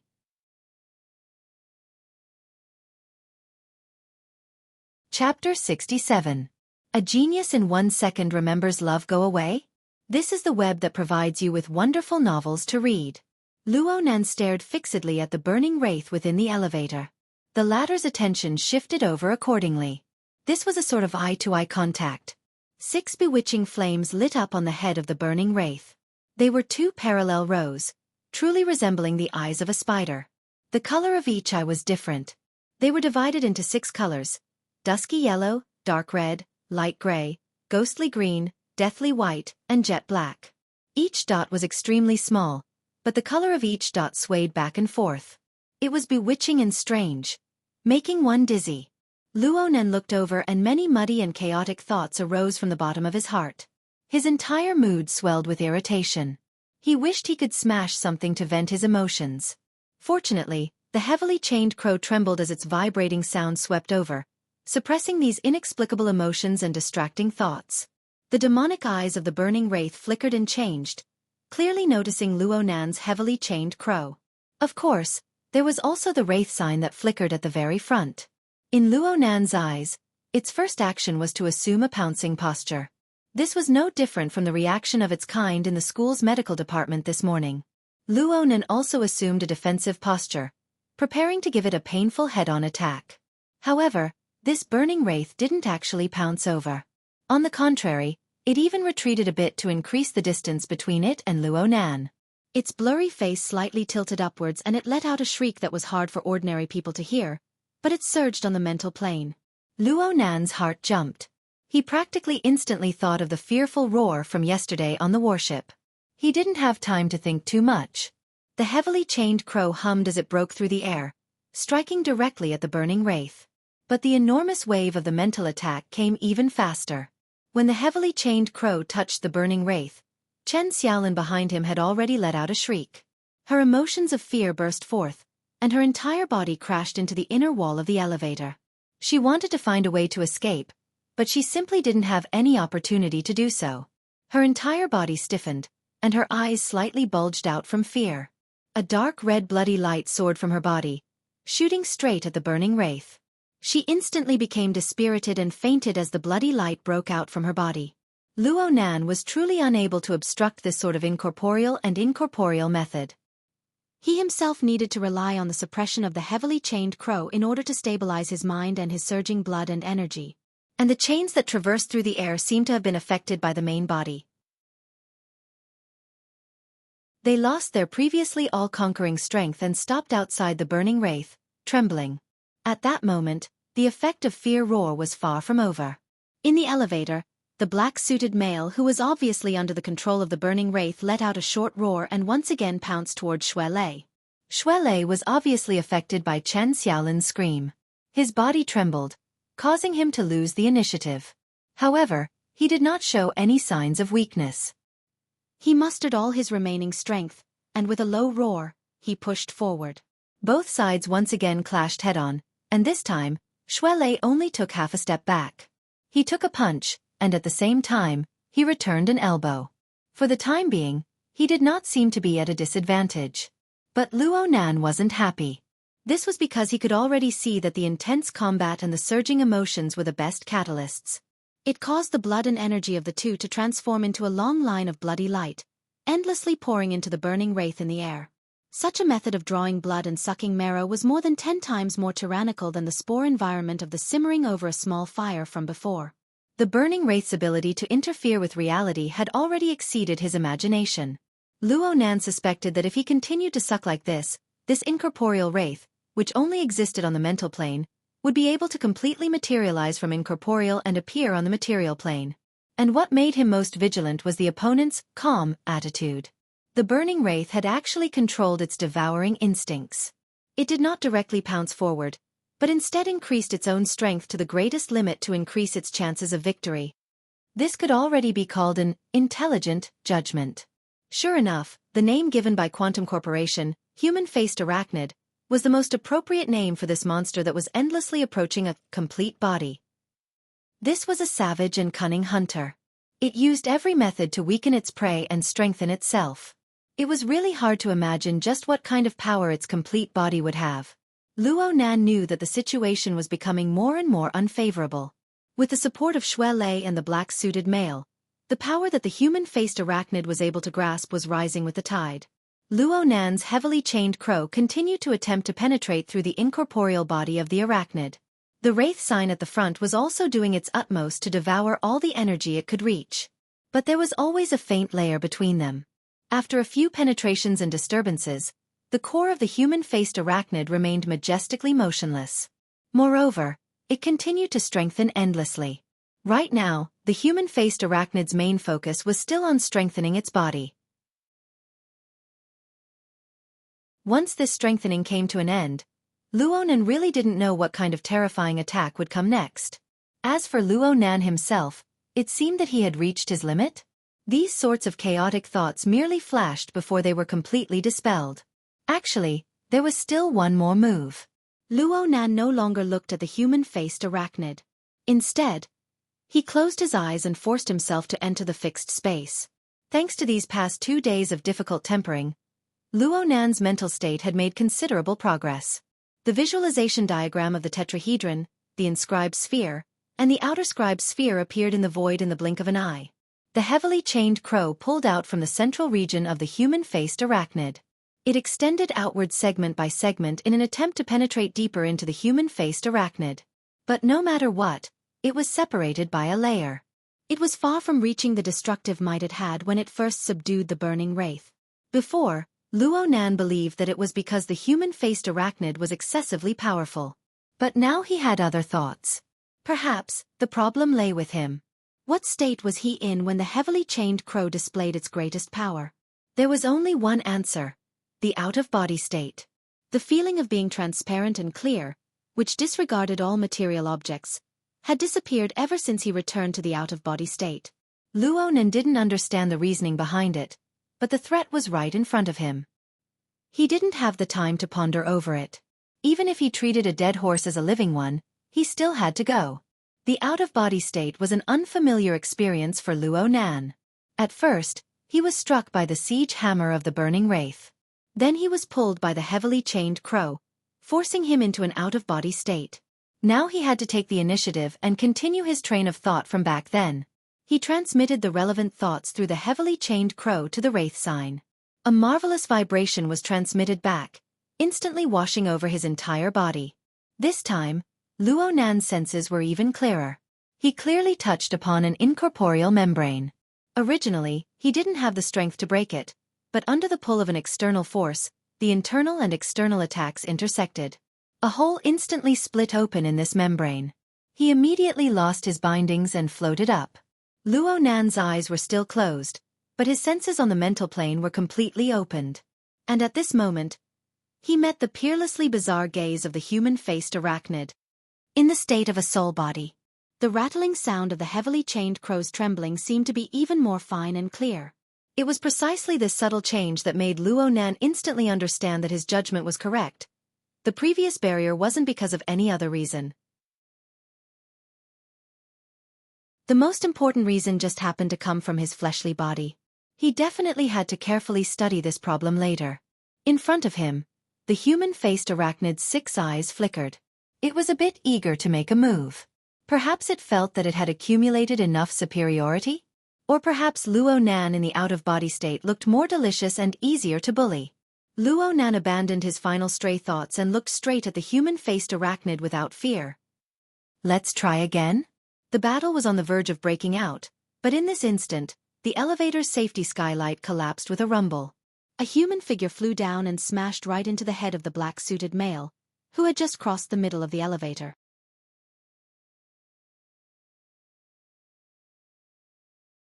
Chapter 68. Genius 1 second. Remember if you want to go? Xiaofan provides you with wonderful novels to read. By right, the black-suited man's reaction was considered fast. Even when he was fighting with Shui Lei, he still managed to twist his body to dodge. The problem was that the elevator compartment was only so big. Shui Lei had to use a small portion of the compartment in order to protect Luo Nan and Chen Xiaolin, who were behind him. The space left for the black clothes was very little. In the end, he still had to use his arms to block. With a bang, the metal plate smashed onto the shoulder of the black suit. The predicted huge force had completely disappeared. The light metal plate was directly deformed. He had exerted force at the last moment and had even used the wrong amount of force. No matter how fierce the black suit was, he could not help but fall into a state of paralysis. Seeing the opportunity, Shui Lei threw a punch without caring about anything else. However, his vision blurred again. He seemed to see a figure behind the black-suited man. Then, there was the crisp sound of bones breaking. The black-suited man twisted his body and came crashing over. This time, Shui Lei had misjudged the distance. He instinctively turned his fist into a palm, wanting to push the black-suited man away. However, he had suddenly cut in between him and the black-suited man by lowering his body. It just so happened that Shui Lei's arm was pushed outwards, leaving him wide open. His opponent's palm went up and struck his chin, sending a tremor into his brain. Shui Lei's body stiffened. No matter how hard he tried, he was unable to control his body. Just as he was struggling, the side of his neck was struck by another chop. This time he could not hold on any longer. His eyes rolled back and he fainted. In the blink of an eye, both sides in the life and death combat had fallen. They had both lost consciousness, and the blood and qi channels that were channeled to the human-faced arachnid had been severed. Although it was crude, it was a good method to take drastic measures. Luo Nan's mind shook. He immediately knew that reinforcements had arrived. The human-faced arachnid was endlessly enraged. Its 6 monstrous eyes suddenly lit up as it peered at the newcomer. The ripples on the mental plane condensed to the point of materialization and came crashing down. It was none other than the siege hammer. Luo Nan cried out in his mind. He tried to use the heavily chained crow to interfere with the human-faced arachnid, but the chained crow did indeed display a state that was vastly different from when it was in the out-of-body state. The chained crow pierced deeper, seeming to be about to touch the core of the human-faced arachnid. However, it was hard for the chained crow to display its immediate effects. It was at this moment that the red light in the elevator box exploded. Luo Nan had the urge to squint his eyes. This was the reaction of a soul body. Because right in front of them, the newly arrived reinforcements seemed to be bursting with a layer of raging flames. The blazing flames illuminated the interior and exterior. The siege hammer aimed directly at the soul level extinguished more than half of the raging flames, but in the end, it still didn't completely break through. On the contrary, the flames rose again after a slight setback, even exploding with an even more violent momentum than before, completely annihilating the impact on the mental level. Then, the flames filled the entire elevator, and the momentum was unparalleled. Format of fire. Luo Nan's mind couldn't help but be shaken, but he soon discovered that something was wrong. His soul body was swept by the light of the flames, and the pain he felt yesterday when he left his body reappeared. It was as if he was being cut by a knife. However, the coldness that froze his soul completely transformed into a scorching heat. So it didn't differentiate between friend and foe. Luo Nan saw that the situation was far from good. All thoughts of fighting a great battle after leaving his body were wiped away. Though he did not directly return to his body, he took a step back and hid behind his main body. He relied on the aura of his main body to block this wave of unexpected disaster. At the same time, a light whistle rang out from the elevator. The ice-cold blade light streaked across the sky, forming a clear contrast with the raging flames within the elevator. Yet it also miraculously blended together. The raging flames controlled the cold blade, and the glaring trajectory branded itself onto Luo Nan's mental plane. It didn't disperse for a long time. Love, Gobe, small, say, Netka. This blade looked very familiar. The human-faced arachnid was already in discomfort from being burned by the format of fire, and it was even more wary when facing the blade light. It instinctively wanted to dodge. But at this time, the heavily chained crow finally displayed its use after a period of adaptation. The chain suddenly snapped straight, and the chained body that was already pointing straight at the core of the human-faced arachnid radiated a myriad of fine threads. Though it lacked a bit of irresistible momentum, no matter what the human-faced arachnid wanted to do right now, it was able to carry out some interference and suppression. It was enough for the human-faced arachnid to slow down by a bit. The blade light tore through the air and instantly tore a wound through the body of the human-faced arachnid's phantom. Everything it passed through turned into nothingness. The human-faced arachnid hissed once more, but this time it was a miserable shriek. Before the shriek had even finished, the demonic body that was about to condense into substance actually exploded with a rumble. It transformed into countless dim rays of light that penetrated through the elevator box and dispersed in all directions. There was still this move? Luo Nan was greatly surprised. He could feel that the human-faced arachnid hadn't received any fatal injuries. The only reason it had disintegrated was for the sake of fleeing for its life. Who would believe this sort of judgment without a certain amount of intelligence? The heavily chained crow withdrew. With the wraith sign at the front, he felt that the human-faced arachnid had instantly disintegrated into chaos. He felt that the wraith sign had torn off a piece and devoured it in an instant. Luo Nan didn't carefully experience it, but he didn't want to delay any longer. His soul body threw itself into his body, returning to his body, and he opened his eyes. From his angle, he just happened to see the swift and fierce blade light return. In the end, it seemed to shrink back into the sleeve. Only the heavens knew that with such a close-fitting cut, there was no space to hide the blade's edge. Luo Nan couldn't help but size up the figure in detail. This figure looked a bit familiar. This is... Luo Nan opened his mouth to speak, but a wave of dizziness suddenly assaulted him. His body leaned back, pressing against the inner wall of the elevator.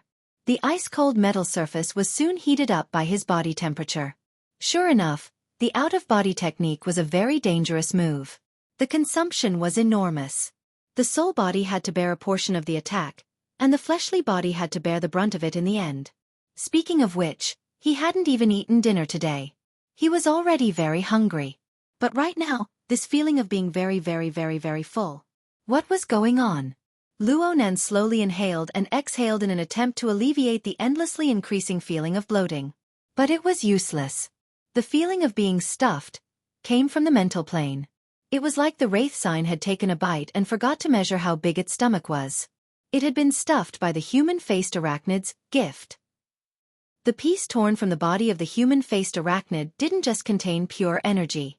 It also contained an enormous amount of information. The heavily chained crow possessed a certain analytical ability, but it wasn't able to operate properly when faced with such an enormous amount of chaotic information. Clearly, this information exceeded the limits of Luo Nan's understanding. What to do? Oh, perhaps it's possible. Luo Nan's mind stirred, and the external neuron buried within the flexible e-ink screen reacted. It connected with the heavily chained crow in an instant. It was as if a floodgate had been opened. Luo Nan didn't care if this enormous amount of information was useful or not. He stuffed it all in. His thoughts were very simple. Both input and reverse output were input.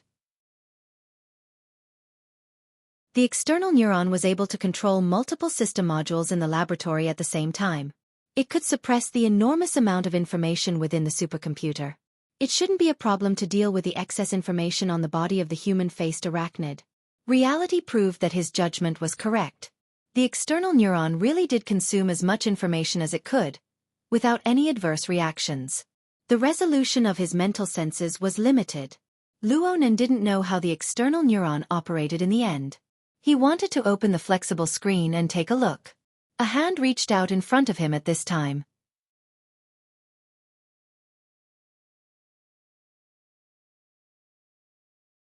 Chapter 69. Genius 1 second. Remember if you want to go? This is the web that provides you with wonderful novels to read. The hand that was extended in front of him was slender and spotlessly white. The cold and hard contours of the joints revealed a different meaning. Luonan raised his head and a familiar face entered his eyes. It looked excessively cold and indifferent. It was hard to deal with. There was also the suit and trousers. There was a considerable contradiction with the memories of a dozen seconds ago where the blade light had crisscrossed. You are He Yuan, your temporary secretary. I'm very sorry, Mr. Luo. I came late. Right, her surname was also He. Luonan finally confirmed. Wasn't this the white-collared woman he met in the hotel lobby before? She was the one who made Chen Weikan of the Mutual Assistance Society call her sister He. He had even been this person's doorman. But today, this sister He had become his secretary. There seemed to be quite a large difference between the rules of the world of normal people and the world of ability users. It seemed to be more advantageous to him. He Yuan's eyes drooped slightly at this time. Her temperament was a bit different from the cold and proud face in his memories. Only now did Luonan realize that this person's gaze was far too fierce. When she intentionally or unintentionally concealed this characteristic, the impression she left behind was a thin and quiet person. Of course, she was also extremely beautiful. It really was good to have a secretary like this. A tiny sprout of vanity sprouted in his mind, but it was immediately uprooted. Luonan didn't forget Zhang Yingying's introduction of the situation. This was probably the special period of the human-faced arachnid's rampage. This was the embodiment of the value of psychics. If he really took this for granted, he would probably be sent to the Wilderness Explorers Society's joke wall. He would be forever remembered. All sorts of thoughts flashed through his mind in an instant. He Yuan's hand was still placed in front of him. Luonan's mind spun a bit before he reacted.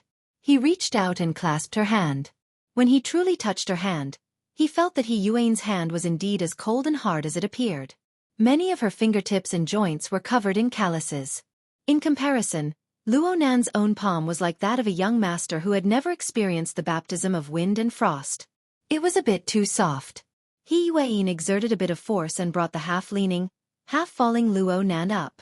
She pulled her hand out, but she still supported him. It was as if she was afraid that Luonan would fall again. Actually, Luonan really wanted to tell her that he was just a bit hungry and a bit full. His body was fine. But when he thought about it again, he felt that this statement was no different from a lunatic. He changed the direction of his words and pointed at the unconscious Shui Lei. Is he okay? This is my friend. He saved me just now. Luonan was really worried that He Yuan would treat Shui Lei as an enemy and dispose of him. She's just temporarily unconscious. She'll wake up when her qi and blood rush through the bottleneck. But the other lady is a bit more troublesome. She may need to be hospitalized for observation, and a psychiatrist will be arranged. Wait a moment. As He Yuan finished speaking, she lightly pressed her ear. She should be communicating with someone through the hexa ear. Luonan didn't feel that he was being left out. He took this opportunity to continue sizing up and evaluating his secretary. He Yuan's eyebrows were locked by habit when she conversed with others. It should be said that Luonan had never seen her truly smile and relax. It was as if she was dissatisfied with everything, including herself. Perhaps it was because of this, coupled with her illustrious background, that she always gave people a great sense of oppression. Luonan wasn't a stranger to this feeling. He was normally like this as well. The experiment of restoring his grandfather's notebook had already consumed nearly all of his energy. The abstruse theories and extremely high operating standards made him constantly doubt whether or not everything he did was perfect. Whether or not he met the requirements, the pressure was always there.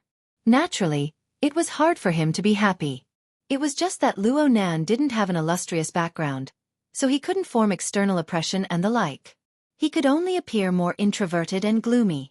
Such a powerful woman lived under pressure all the time. This world was much more difficult than he imagined. Luonan shook his head as he inexplicably felt a bit emotional. He didn't know why he suddenly felt a bit melancholic. A second later, he discovered that the ground beneath his feet seemed to still be shaking. The elevator had already returned to its calm state, so the shaking could only come from the outside. He subconsciously asked, "Another earthquake?" "No. It's just a pointless venting after a failed operation." He Yuan actually responded. She then pressed the elevator's floor button and selected the 81st floor. The elevator trembled slightly before returning to normal. It slowly started to ascend. Luonan reminded, Zhang Yingying is still on the 27th floor. She's already been called up. Luo Nan blinked his eyes. He was already unable to make sense of the society's arrangements and corresponding logic. Zhang Yingying, that unreliable woman, had said a few words that were filled with misleading information. And no matter how he looked at it, He Yueyin was much more serious than Zhang Yingying. Can you tell me what's going on right now? I remember that I only came here to participate in the entrance assessment. He Yueyin raised her head to look at him. Assessment? Luo Nan felt no pressure selling Zhang Yingying. I just submitted my application to join the society this morning. Then Zhang Yingying notified me to come here to participate in the assessment, and I've already passed. Then you guys told me that the dark side a life form called the human-faced arachnid is wreaking havoc right now. The society really needs psychics. They even gave me a secretary. There's nothing wrong with the above, right? He Yueyin frowned in response. You only learned about the human-faced arachnid when you arrived at the hotel? What's the specific content of the operation? Content? Luo Nan was stupefied. Then he discovered that he seemed to have sold out Zhang Yingying in an instant. Sold out well. Luo Nan had a whole new understanding of Zhang Yingying's degree of unreliability in an instant. He Yueyin shook her head. Even if I told you the content, it would be meaningless. It's a complete mess. Was she talking about the society? Right when Luo Nan was bewildered, He Yueyin sent him a message through the hexa ear. Please enter the encrypted channel. Adjust to war chess mode. Luo Nan moved according to her words and the translucent interface of his visual membrane opened up once more. At this time, he discovered that 7 or 8 blood red warnings had appeared in the encrypted wartime communication channel. They all came from He Yueyin, and the time was right before and after the incident. And Zhang Yingying had also sent out several messages over the normal communication channel. However, Luo Nan had been completely engrossed in the human-faced arachnid at the time. He actually didn't notice it at all. He Yueyin gave him a reminder at this time. Mr. Luo should pay attention to the hexa-ear's information as much as possible. Our future communications should be conducted through it to ensure accuracy and efficiency. Okay. But I think I got disconnected just now? He Yueyin's eyebrows tightened a bit. It was my negligence. Mr. Luo may be able to realize the third level of communication, but in the end, you aren't an awakened. Once you enter a tense situation, it will be very hard to balance everything. I hope that Mr. Luo can take a certain amount of time to do emergency training to avoid a situation where your communications are disconnected. We can start tomorrow and plan out the time to proceed. Luo Nan didn't respond immediately because the structural diagram of the limestone water village pub had already appeared on his retina. There was an eye-catching moving logo on it.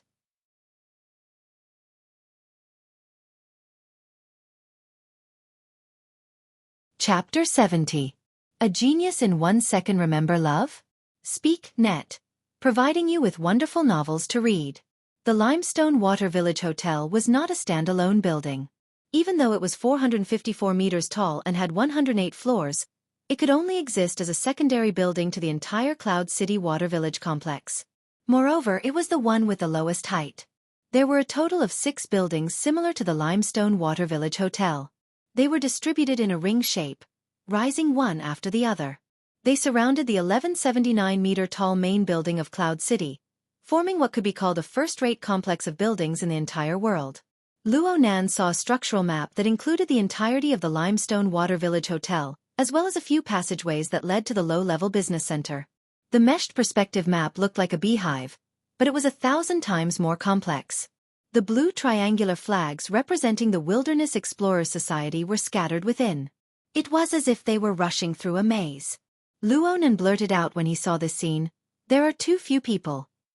The 108-floor Limestone Water Village Hotel was the most affordable and friendly building within the Cloud City Water Village complex. Naturally, its popularity was high. It was the weekend, and it was the peak of the night. There were at least a dozen banquets lined up. Adding in the tourists and travelers, 20 to 30,000 people wasn't too much. However, there were no more than 15 aptitude users scattered on each floor. On average, one person had to take care of 7 or 8 floors. In reality, there were a few groups of people, including the 2 of them in the elevator right now. In terms of coverage, it was simply riddled with holes. Luo Nan had always heard about operations and whatnot. He thought that the society would be mobilizing in large numbers in order to hunt and kill the human-faced arachnid, laying down an inescapable net. But when he saw this scene, he felt a bit embarrassed.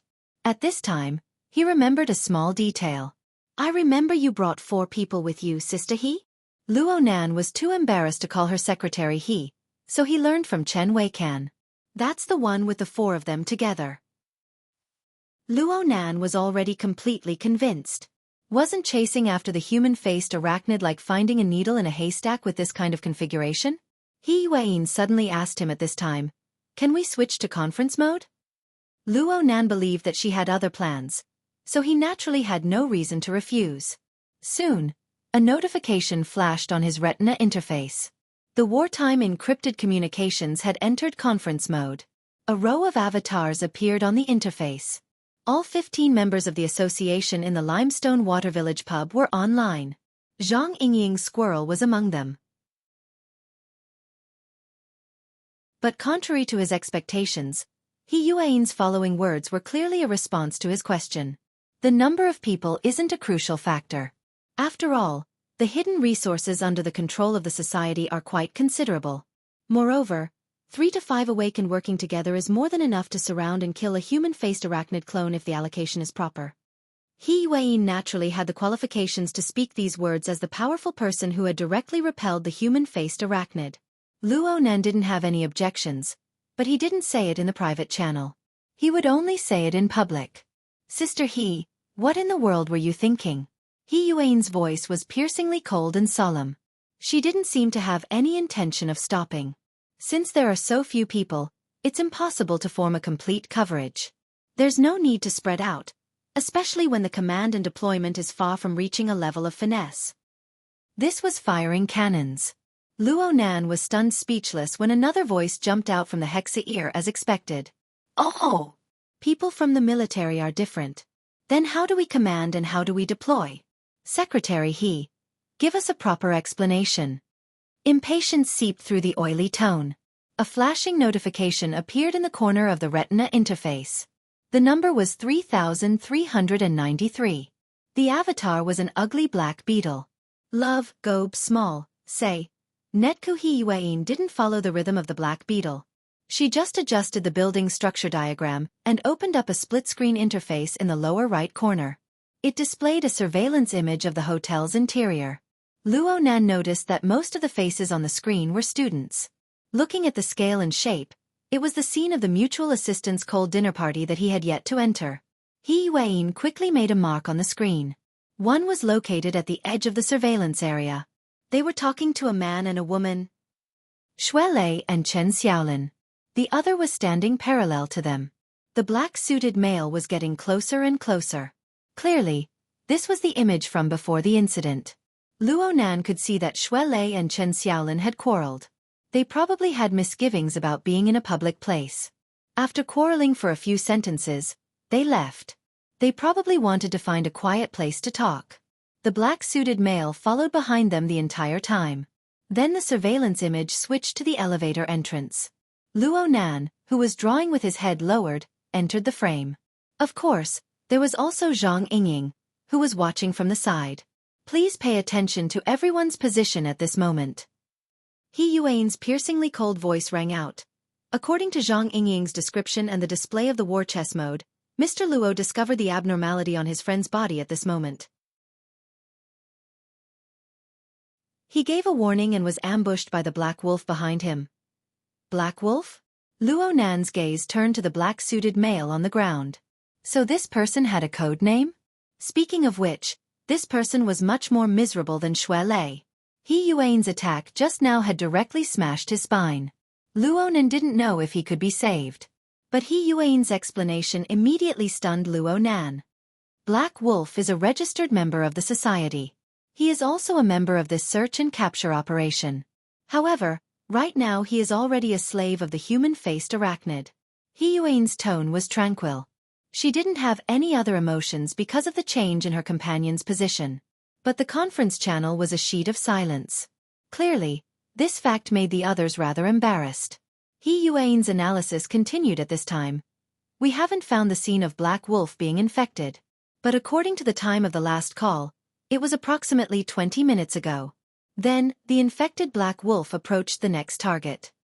From the state of his target, we have reason to believe that he has already used his methods. He has been tailing them all the way, waiting for an opportunity to reap the fruits of battle.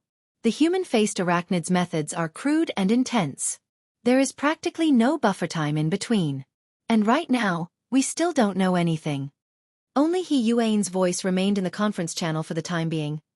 Only when Mr. Luo captured the traces of the human-faced arachnid and issued a warning to his friend did we begin to move. The first wave was Zhang Yingying, who was by Mr. Luo's side. The elevator just happened to arrive at the 81st floor with a ding. There were no disturbances in between. Presumably, it was the result of special control. Luo Nan was startled when the elevator door opened. On the opposite wall was a beautiful woman with drooping shoulders against the wall.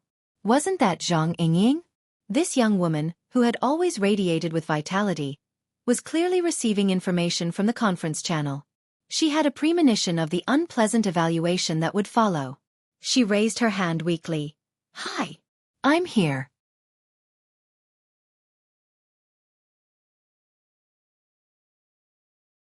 Chapter 71. Genius 1 second. Remember if you want to go? Speak. Net provides you with wonderful novels to read. Aside from Zhang Yingying, He Yuan's 4 subordinates were also present. They were responsible for moving the 3 unconscious people out of the elevator and settling them down. He Yuan's footsteps did not stop. She gestured with her hand, inviting Luo Nan to the society's reserved conference room. Zhang Yingying was basically ignored, but she was exceptionally obedient. She called out to Luo Nan and followed by the side without a word. She received the analysis and criticism from the Hexa ear. However, He Yuan did not completely reject her. Zhang Yingying's first reaction was passable. Things happened suddenly, but she was still able to discover the abnormality of the Black Wolf and intervene. However, her biggest problem was that her attack power was severely lacking. She was unable to stop the Black Wolf from continuing to harm Mr. Luo. In fact, if Mr. Luo's friend was not an outstanding martial artist, he would be able to rely on his powerful willpower and blood energy to break away from the human-faced arachnid's further corrosion. Mr. Luo would not have been able to survive the pincer attack. Zhang Yingying's expression did not turn for the better even though she heard the evaluation. Instead, she became more gloomy. She was even a bit distracted. The group of people entered the conference room. The conference room was empty right now. There were only a few monitoring devices installed in a messy manner. He Yuan didn't even give them a glance. She invited Luo Nan to sit down and continue to analyze the relevant problems. Since all communication was carried out on the psychic wave network, the plane of reality was still a sheet of silence after they sat down. The atmosphere continued to be tense. The worst problem appeared in the second wave. First, Zhang Yingying's second reaction was very clumsy. She watched helplessly as Mr. Luo's elevator sank. She wasn't able to make any effective movements, and she wasn't able to follow up in time. Second, the support of the action team, including me, was completely disjointed. It took a full 74 seconds for Mr. Luo to be completely exposed to the threat of the Black Wolf and the human-faced arachnid. We should rejoice. We are still able to analyze the situation around Mr. Luo and not bow 3 times to his corpse. But this result has practically nothing to do with the members of the action team. Still no one spoke. He Yuan's analysis wasn't anything out of the ordinary, but it was an ironclad fact. The clumsy response of the society's action team was completely exposed. Luo Nan saw number 3393, the black beetle who had voiced his doubts the earliest, directly log off. He exited from the conference mode. It looked like he was an arrogant and unruly fellow. Facing this, He Yuan's expression didn't change. She continued, compared to the problems exposed during the operation, what I'm most unable to understand is still the arrangement of the plan beforehand. I didn't receive the notification from the association until half an hour before the operation. There was no mission briefing either. As a secretary and a member of the security team, I only saw Mr. Luo's basic information after I arrived at the hotel. The key information was also vague. According to my understanding, Mr. Luo also didn't know anything about the operation team members. Spirit. He Soul Team. Team. Lo. Lo. Team. The members of the operation team fought by themselves. They didn't utilize the abilities of psychic beings at all to realize effective command. Moreover, they placed their focus on the infected, neglecting the human-faced arachnid's ability to move independently. This caused the mission to fail completely.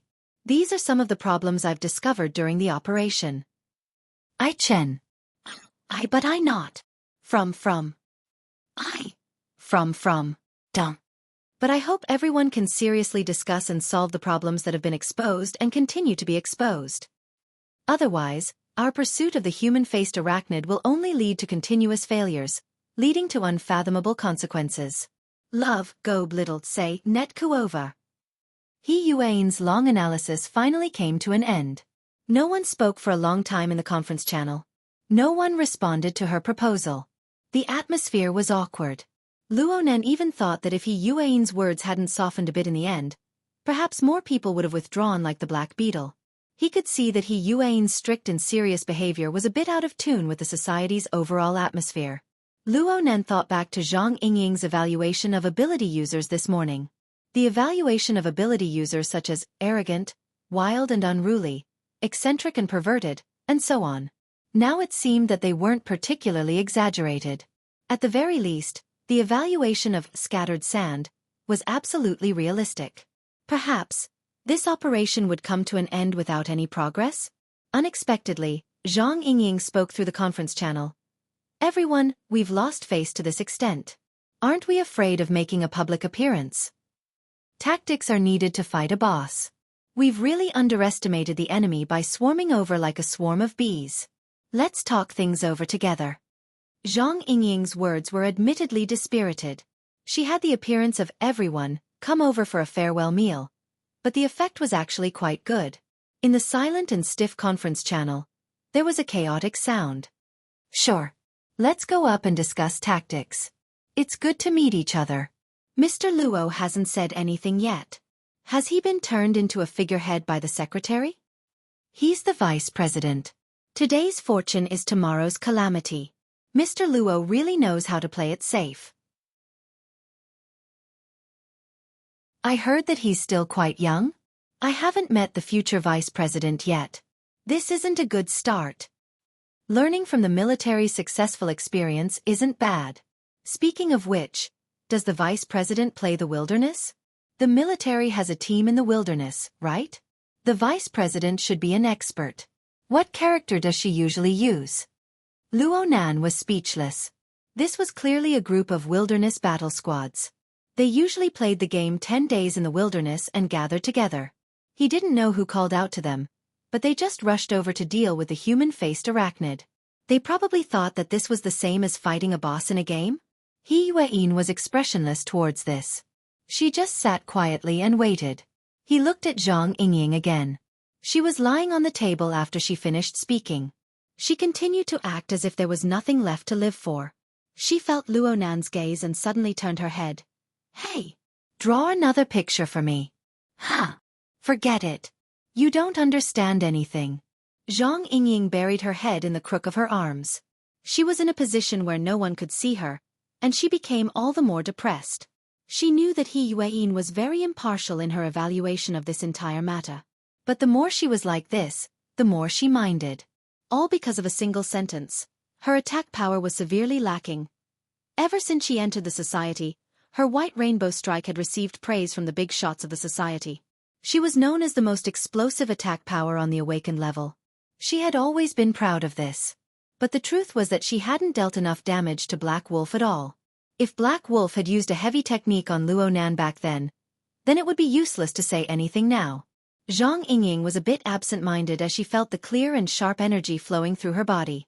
She inexplicably recalled Susan's words from this morning. White rainbow. Is it dull? This was the first time Zhang Yingying had this sort of thought in the past 2 years. It seemed to be a bit different from what her boss had said.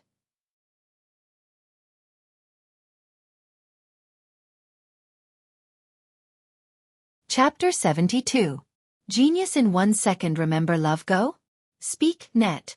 Providing you with wonderful novels to read. Zhang Yingying spoke of a portrait. Though it was without a head or tail, Luonan really did observe her.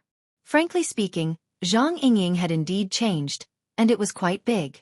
Her entire essence, energy, and soul had changed. If Luo Nan were to draw her now, he would absolutely not draw her as a person who seemed to be in a game at all times and possessed an intense desire for victory. The influence of her emotions was actually this big?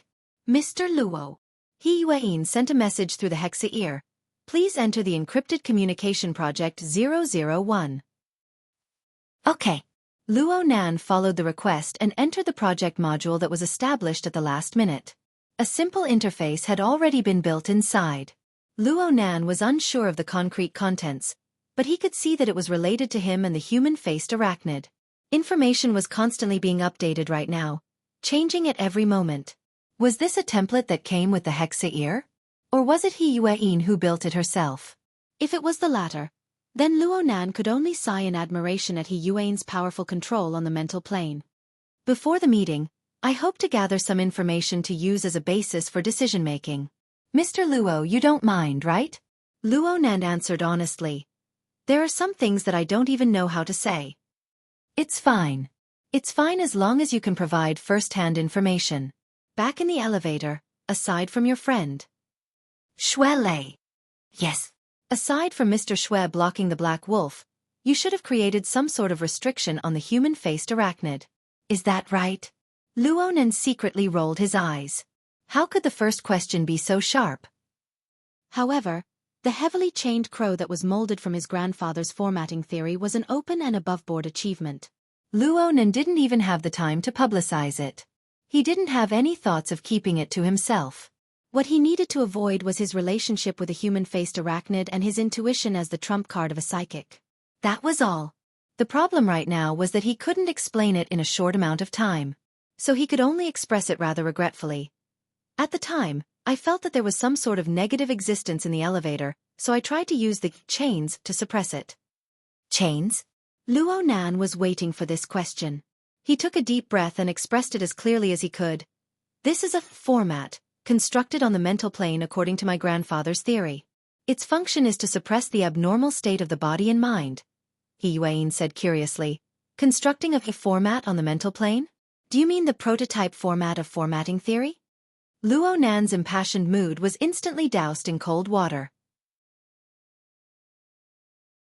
He really wanted to roar in response, screw the archetype format, but he quickly recalled the source of He Yuan's strength in the elevator. Wasn't it the format of fire?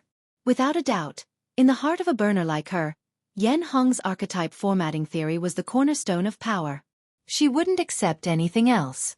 He actually wanted to seriously expound on his grandfather's theory. He was really stupid. Luo Nan's mood instantly turned gloomy. He didn't have the mood to explain further. He just said, I don't know what your professional terminology is, but the general meaning is like this. Love gobe small, say netku. This theory seems very interesting. I hope to have a chance to discuss it with Mr. Luo. He Yuan was like an outstanding presenter. She would never easily deny the opinions of others, yet she always grasped the core theme. Can Mr. Luo describe the feeling of directly confronting the human-faced arachnid? For example, the performance of the human-faced arachnid's abilities? Luo Nan didn't respond immediately. He needed to sort out the relevant information and protect his own trump card. He needed a certain amount of time. He Yuan wasn't just a questioner and a listener. She felt Luo Nan's hesitation and she first shared her own experience. Actually, yesterday I joined forces with my comrades to exterminate a human-faced arachnid clone. Today I encountered it again. The difference from yesterday's clone is quite clear. Yesterday? Where? Luo Nan was a bit surprised. Mr. Luo should know. It's the source of the human-faced arachnid incident, the research and development area. The military transport ship Lan Shan. It's her. That blade light, there's no mistaking it. Luo Nan's loosened memory barrier opened up like this. He instantly connected the thin woman in front of him with the deep blue walker who had slain the burning wraith on the military transport ship yesterday. The feeling of that blade light was completely compatible. Yes, this was the slayer who had slain the burning wraith that he had subdued. Sure enough, this was a world piled up by coincidences. They could be considered to have a grudge between them. Luo Nan didn't really care, but the question he had been keeping in his stomach suddenly emerged. Sister, he can activate the format of fire without the deep blue armor? What Luo Nan really wanted to ask was, why do I feel that the strength you unleashed in the elevator is even stronger than when you're wearing the armor? Unfortunately, this kind of self-exposing question could only be kept in his stomach. He Yuan didn't find it strange that Luo Nan was certain that she was a deep blue walker. In this world, deep blue walkers and burners had a 1-2-2-1 relationship. The format of fire can already exist without the armor starting from the third generation of burners. After all, technology is constantly advancing. He Yuan didn't explain in depth. Instead, she went back to the original topic. Compared to the one we killed before, this human-faced arachnid clone's ability to interfere with reality has clearly increased. It can forcefully infect and control an awakened like the Black Wolf. It can also quickly extract its strength. If this happened on the ship, it would be very hard for us to successfully surround and kill it. Luo Nan used the Hexa ear to flip through the society's information and combined it with his own personal experience. He didn't feel that there was anything hard to understand. It must have devoured many of its own kind. With 8 or 10 of them piling up together, its ability will naturally increase by a level. He Yuan responded, the hunt for the human-faced arachnid has just begun. Right now in the entire Xia city, not counting us, there are only 2 successful examples. There are 3 other failures. Even though there isn't any more detailed information, we can see from the briefing that the human-faced arachnid clone we're facing clearly has a strength that's a level higher. Forcefully infecting an awakened is the only case. I didn't mention it just now, but I feel that the most important problem lies in the judgment of intelligence. It is impossible to form an effective chain of information by relying solely on the strength of the society's psychics. In addition, Quantum Corporation is certainly still holding back. The military and the higher-ups of the society have already re-entered the R&D area to investigate the scene. I hope to find something new. The sound of a door rang out, interrupting their conversation. Ability users that were spread out on every floor arrived one after another. These people had all sorts of appearances, but they all had one thing in common. They were all quite curious about Luo Nan and He Yuan. Zhang Yingying also raised her head, forcing herself to help them introduce. Truthfully speaking, Luo Nan really didn't remember many of them. He only remembered that the black carapace beetle didn't come. It looked like they had truly fallen out.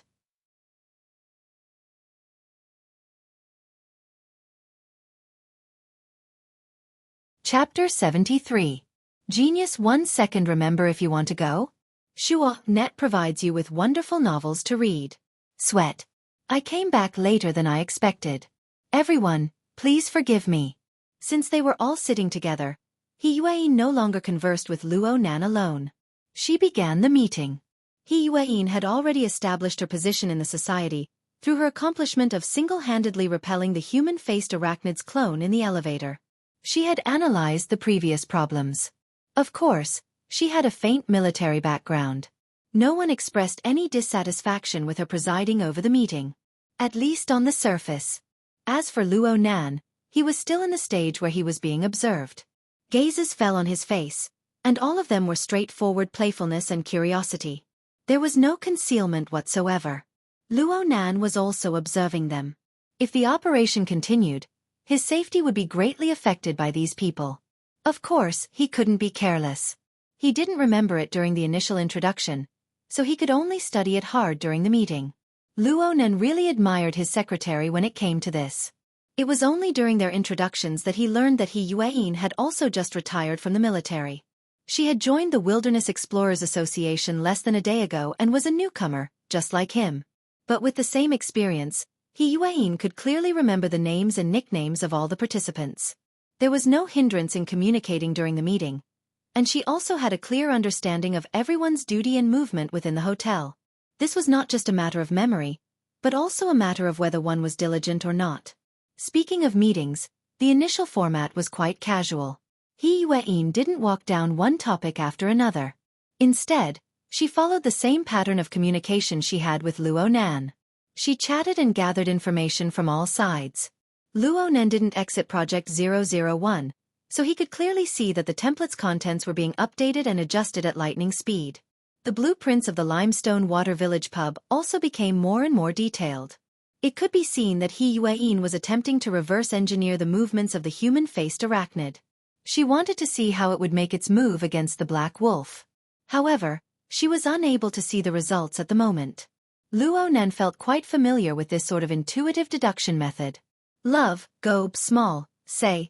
Netku He opened his notebook subconsciously. The flexible e-ink screen was still on the drawing interface. To him, the abstract and precise structure of the wraith sign was particularly eye-catching among the messy lines. The drawing interface stopped at the moment when he sensed the existence of the human-faced arachnid and warned Xue Lei. Luo Nan was a bit spellbound as he looked at the chaotic lines on the interface. What he could confirm was that he had not truly seen the human-faced arachnid in the instant he had drawn the wraith sign. What had stimulated him was an intense yet fuzzy feeling. It was similar to an incomparably mysterious intuition. Luo Nan was no stranger to this feeling. When he added his drawings, the self-portrait of the prison building, the sketch of the capture of Li Shuecheng, they were all pieced together by the details of this intuitive inspiration. If he used Zhang Yingying's description of a shaman as a standard, this was the only ability he could rely on. Bang! Someone in the conference room slammed the table. Luo Nan was also alarmed. He originally thought that it was someone who was dissatisfied with He Yueyin, but when he raised his head, he discovered that it was actually a group of ability users. They had inexplicably sunk into an argument. It seemed that some problems were triggered as the content of the conversation gradually deepened. In a peaceful state, everyone was smiling, and no difference could be seen. But at this time, almost everyone in the conference room had emotions, but they showed different faces. Some were anxious, some were angry, some were absent-minded, some were disappointed, and some were watching coldly from the sidelines. Luo Nan felt that this was quite interesting. He took out his digital pen, and the tip of the pen fell down, sketching on the flexible e-ink screen. The originally chaotic lines underwent a bit of embellishment, transforming into a muddy and turbulent river. The structure of the wraith sign was hidden within the tightly woven lines. Then he drew a few sketched fish within these lines. They were either undulating within the waves, leaping out of the water, or diving to the bottom of the river. Their postures and temperaments were all different. They symbolized certain people in the conference room. But there was one thing that was the same. Every fish was bobbing within the river, affected by the waves and the current. Luo Nan used this to symbolize complex emotions and willpower. Love, go small, say, net connects. Luo Nan drew a small boat on the surface of the river. The chains and anchors hung down to symbolize himself. Perhaps he was originally a member of the people bobbing within the river, but because of the heavily chained crow, his position was anchored and he was somewhat detached. As for He Yueyin, her situation was similar to his. As a burner, she possessed the power of the format. She was like a reef in the water. As for the human-faced arachnid, it was a hunter hidden deep within the river. It used negative emotions as a primer, waiting for an opportunity to strike. It could permeate and exert influence on other people, but it could only meet force with force against Luo Nan and He Yueyin. This was where his advantage lay. The tip of the pen reached this point, and a line of thought suddenly became clear in Luo Nan's mind. Picking Black Wolf to make a move shouldn't be a coincidence.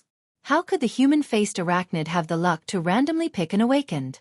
Luo Nan thought about Xue Lei. He was also an excellent resource. His blood and energy were abundant. He was a top-notch tonic.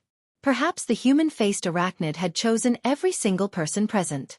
It had made contact with every single person, but no one had detected it. Yes, there was a specter like this. It had once floated above everyone's head, and then it had chosen the one it liked the most. It was also the most unlucky one. Just like now, the wraith sign hidden in the turbid river was connected to every fish through the lines that passed through it. Mr. Luo. Ha! What? Luo Nan woke up from his trance with a start and discovered that someone was greeting him. The one who spoke was a tall and skinny young man. His nickname should be Bamboo Pole. He always had a cheeky smile on his face. He looked like an optimist, but his words were very sharp. Mr. Luo's psychic ability, accuracy, and sharpness need not be mentioned. There have already been facts to verify it. Then what's the range of coverage? I heard President He say that we need to create tactics around psychics. Is it close combat or is it long-range bombardment? We need to figure this out, right? Luo Nan smiled bitterly and looked at Zhang Yingying. She was the one who put the hat on him. She was the one who explained it. Zhang Yingying glared back, but she still opened her mouth. Luo Nan just joined the society. He doesn't understand anything. He needs to let old you appraise him and give him some pointers. He needs to have a basic concept. But Bamboo Pole was unforgiving. I heard that Mr. Luo's psychic ability is presented in drawings? I've seen you draw and draw all this time. Do you have any inspiration? Oh, not really. Of course Luo Nan wouldn't say that he was drawing a picture of them and that he felt that they were all going to be swallowed up. Luo Nan discovered that he was being targeted in response. This group of ability users had enough of quarreling internally. They began to exert their strength externally. He Yuein wasn't easy to deal with, so they picked a soft persimmon like him to pinch. When all was said and done, it was because he wasn't convinced. I saw it all. The one who raised her hand and laughed was a woman nicknamed Cat Eyes. She was roughly 30 years old and had a hot figure. She wore heavy makeup and looked like a bar dancer. Luo Nan had a deep impression of her because her ability was long-range perception. It was already very similar to a psychic. But it wasn't effective against dark-sider life forms. She played the role of a scout in the team. Now Luo Nan had seen it for himself. Separated by the conference table, he was at least 7 to 8 meters away from Cat Eyes. She could even see it? There were already people jeering at this time. Kitty, what did he draw? It's fine if Mr. Luo's face is tender. We can do it ourselves. Yeah. This is the first time I've seen this type. Kitty, you interpret it for us. Cat Eyes was the type who wished for the world to be in chaos. She didn't care about Luo Nan's expression and giggled as she opened her mouth to describe. This drawing has a very messy appearance. It's like a river. There are boats and reefs on the river. There are small fish swimming below. And then? Luo Nan was a bit helpless against this sort of noisy character. He wanted to put away the digital pen, but the pen tip sank a bit. It was as if an invisible thread had wrapped around it. There was a sudden reaction on the mental plane. The chains rattled and trembled. The wraith sign at the front also seemed to flicker with light. Luo Nan subconsciously moved his pen and a marvelous feeling appeared. It was as if he had brought something with him. Cat Eyes, who had been giggling, suddenly went mute at this moment. Blood seeped out from the corner of her eyes and she fell backwards.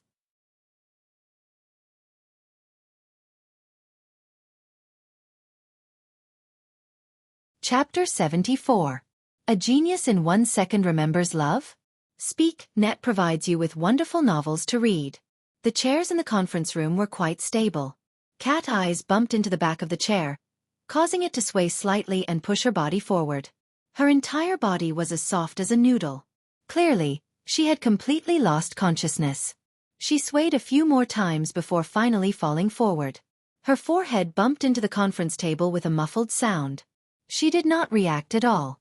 The tip of the pen in Luo Nan's hand suddenly stopped. Aside from Cat Eyes' strange reaction, countless blurry and chaotic scenes suddenly exploded before his eyes. There were even more peculiar sounds, smells, and other signals. They surged over one after another. This was absolutely not the stimulation of his senses from the external environment. Instead, it was information signals that were directly transferred to his nervous system. There was no logic behind it. There was no distinction between primary and secondary. They just swarmed over like a swarm of bees. Luo Nan was already extremely familiar with how to deal with this enormous amount of information. He did not attempt to analyze it at all. Instead, he directly transmitted it through the heavily chained crow and sent it into the external neuron. Luo Nan was able to understand what this sudden and unforeseen event was all about because he had this familiar scene as a comparison. He had dug out a piece from the body of the human-faced arachnid in the elevator. He had received a large amount of energy and a huge amount of information that could make one's brain stop. Right now in the conference room, the impetuous woman Cat Eyes was using her ability to spy on Luo Nan's creation. Little did she know that this creation was a part of Luo Nan's ability to operate on the mental plane. Frankly speaking, this sort of spying was extremely stupid.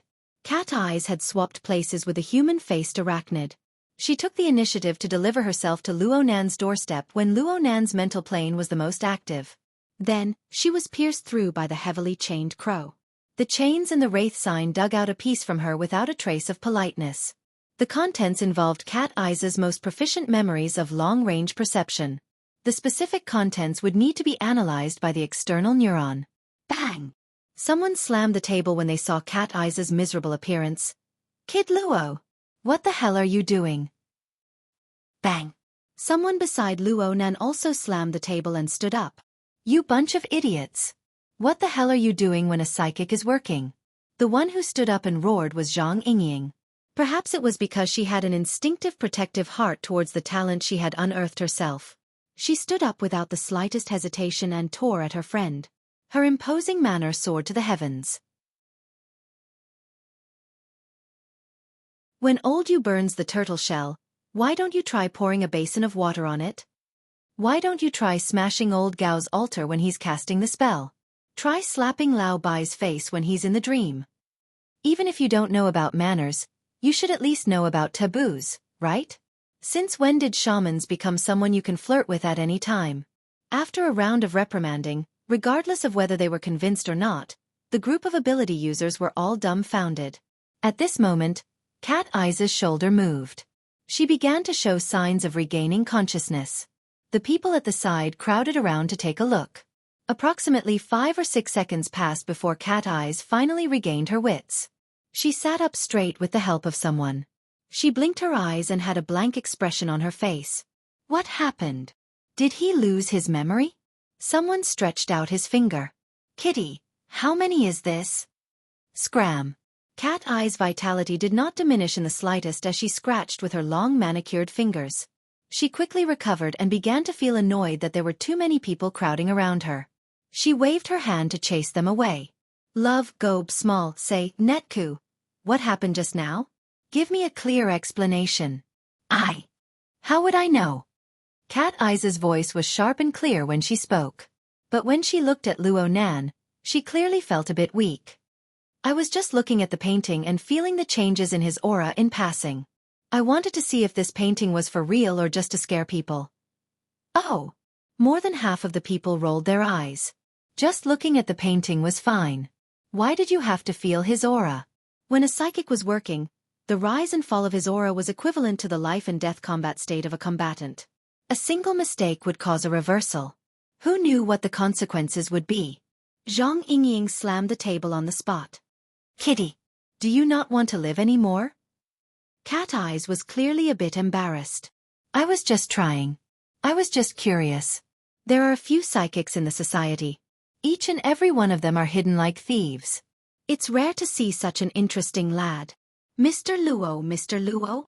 Yuan completely ignored the ruckus of these unreliable people. She noticed that Luo Nan had not opened his mouth to speak for a long time. Zhang Yingying turned her head when she heard this. She saw Luo Nan with his half-opened eyes and a stupefied expression. It didn't seem like he was angry. It seemed like he had lost consciousness. Cat Eyes. She no longer affectionately called her Kitty. She directly called her by her full nickname. This proved that Zhang Yingying was truly angry. Luo Nan is just a rookie. Do you understand? Plus, he's a gifted student, not a systematic student. He doesn't know any taboos. Especially psychics. They can't even protect him in time. Yet you purposely poke him.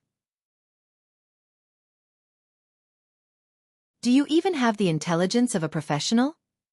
Whether it was Cat Eyes or the friends by his side, they all knew that they had caused a huge disaster. Each and every one of them shrunk their heads, not uttering a single word. Yuan pressed against her ears for a moment. She frowned at Zhang Yingying and said, I've been looking for old you. I haven't been able to contact him. He might be in a psychic state. I don't know how to contact Mr. Gao and Mr. Bai. You contact them and ask how to handle this situation. Oh, okay. Zhang Yingying knew that the situation was urgent. She immediately did as she was told. Cough. I'm not a gifted student. I'm a systematic student. A sudden voice rang out. Luo Nan raised his half-closed eyelids and corrected Zhang Yingying's misunderstanding once more. Zhang Yingying was startled and then overjoyed. She wanted to pat Luo Nan on the shoulder, but she thought for a bit. In the end, she didn't dare to do so. She just slapped the table in passing. As long as you're fine, you'll be a systematic student in the future. In the future, if anyone is blind enough to dare say that you're a gifted student, I'll chop them in half. As she spoke, her gaze swept across the faces of a few unreliable fellows across from her. Cat Eyes immediately raised her hands in surrender. Yes, I'm a systematic student without a doubt. Even Cat Eyes, the instigator of all this, was kneeling. The others grunted and groaned. They could only tacitly agree to this preposterous classification. He Yuan's cold and hard fingers pressed against the side of Luo Nan's neck. She felt the amount of blood flowing through his aorta. Her other hand gently placed on his forehead. She spoke softly. Are there any symptoms of congestion or ischemia in your brain? Dizziness, blackness in front of your eyes? Luo Nan shook his head a bit awkwardly. I'm fine. Luo Nan really was fine. His mind was clear from the very beginning. The reason why he didn't react to the outside world was because his attention was completely focused on the external neuron. Though the two pieces of information that had been dug up could both be described as enormous, the contents of Cat Eyes' long-range perception were nothing in comparison. The external neuron was still in the process of analyzing the human-faced arachnid's information. However, Cat Eyes had already finished analyzing the information within a short dozen or so seconds. Luo Nan's mind stirred slightly and the interface of the flexible e-ink screen appeared on his retina. He noticed that the number of icons on the interface had changed once more.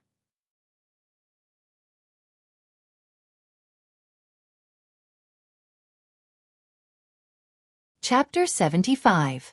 Genius 1 second. Remember if you want to go? Xiaofan provides you with wonderful novels to read. Just like in the underground laboratory, on the main interface of the flexible e-ink screen, there was only one additional icon. It wasn't the previously existing gear, but it still had an extremely familiar appearance. The tetrahedron, inscribed sphere, and circumscribed sphere.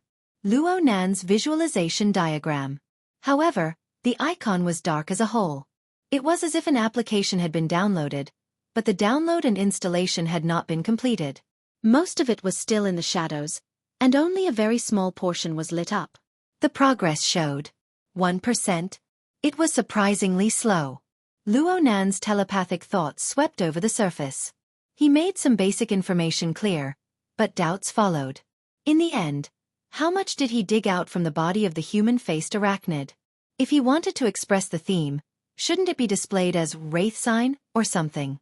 What did it have to do with visualization? These questions could only be answered after the download analysis was completed. Luo Nan paid attention to another matter. The results of his analysis of Cat Eyes were not displayed on the main interface.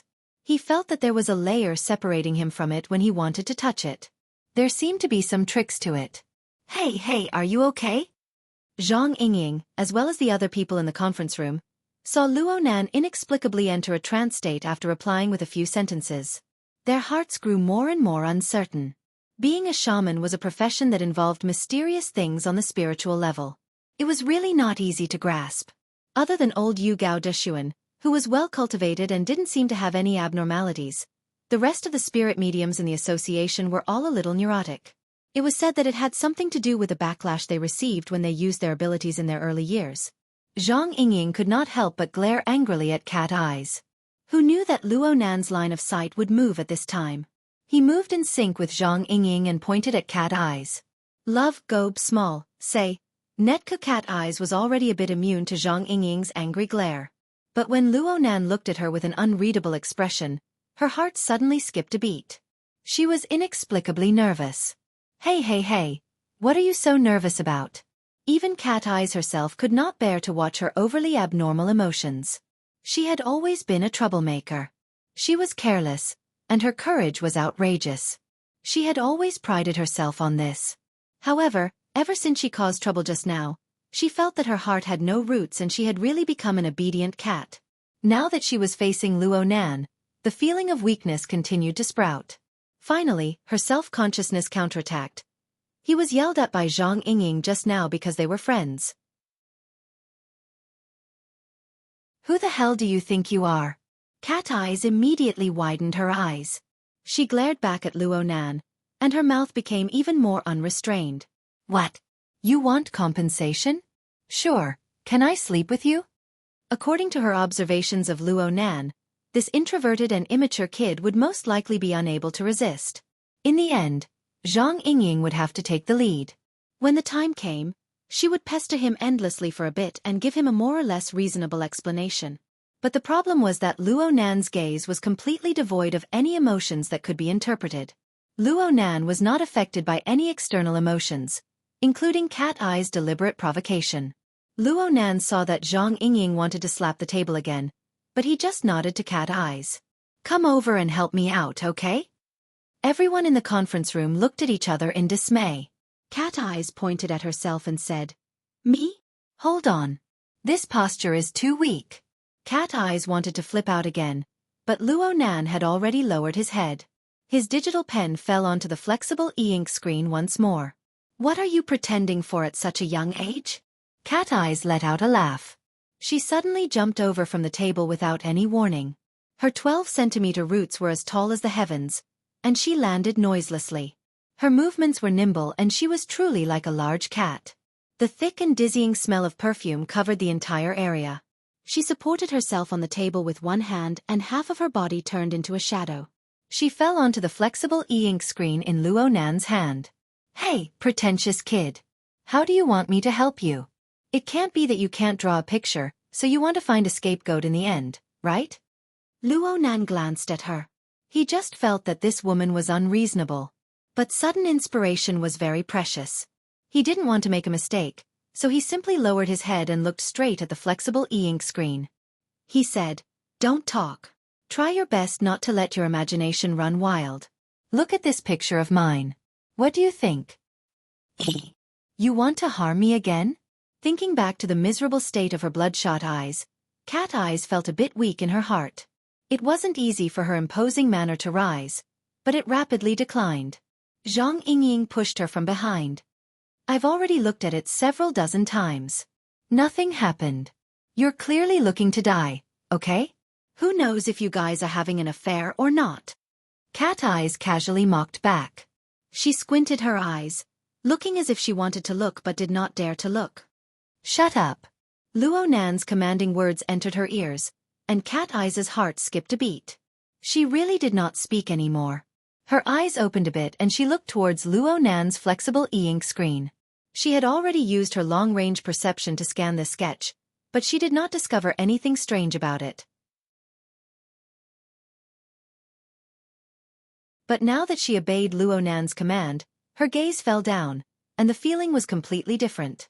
There were all sorts of figures on the sketch. For example, a small boat with chains hanging down. There were reefs that faced the wind and waves. They were all extremely eye-catching. But she inexplicably locked the focus of her gaze onto a certain fish that seemed to be swimming in circles within the muddy river. "It looks a lot like me." An absurd thought assaulted her mind. Then she saw Luo Nan's digital pen fall down. It drew out many lines around the fish that she was gazing at. It even drew out its body. Strangely enough, her mind became a bit absent-minded when these lines appeared. It was as if the lines did not fall onto the flexible e-ink screen, but rather they were being pulled out from her body. There was an incorporeal specter reaching out with its hand. It seemed to be gently caressing, but it also seemed to be cutting into her internal organs and skull, dissecting her entire body. When this thought became clear, Cat Eyes' body froze on the spot. The group of ability users saw Luo Nan draw on the spot.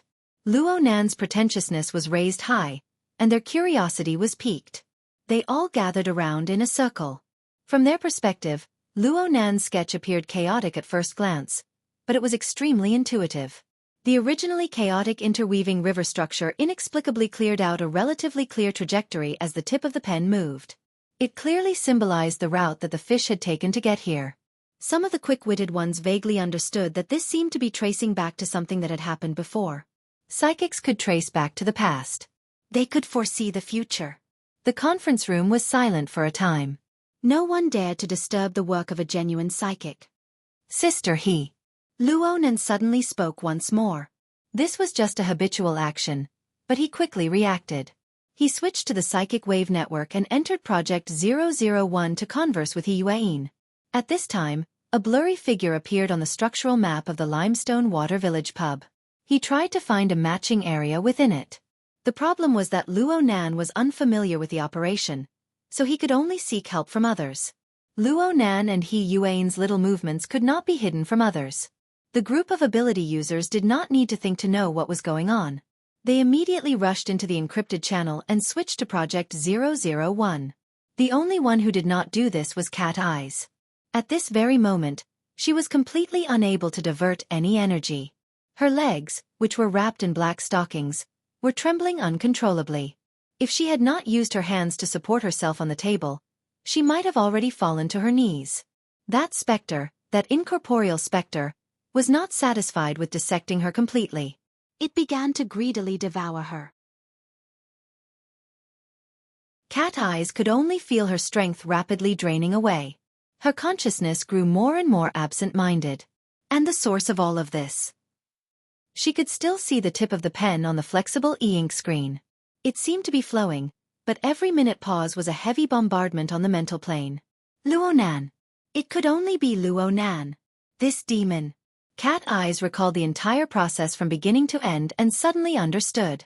This was clearly a conspiracy, a set of traps. It was a demon ritual that was publicly launched under the watchful eyes of everyone. You're tuning in to the Xiaofan's Wuxia Tales YouTube channel. Don't forget to subscribe and join us on this journey to catch the most captivating stories.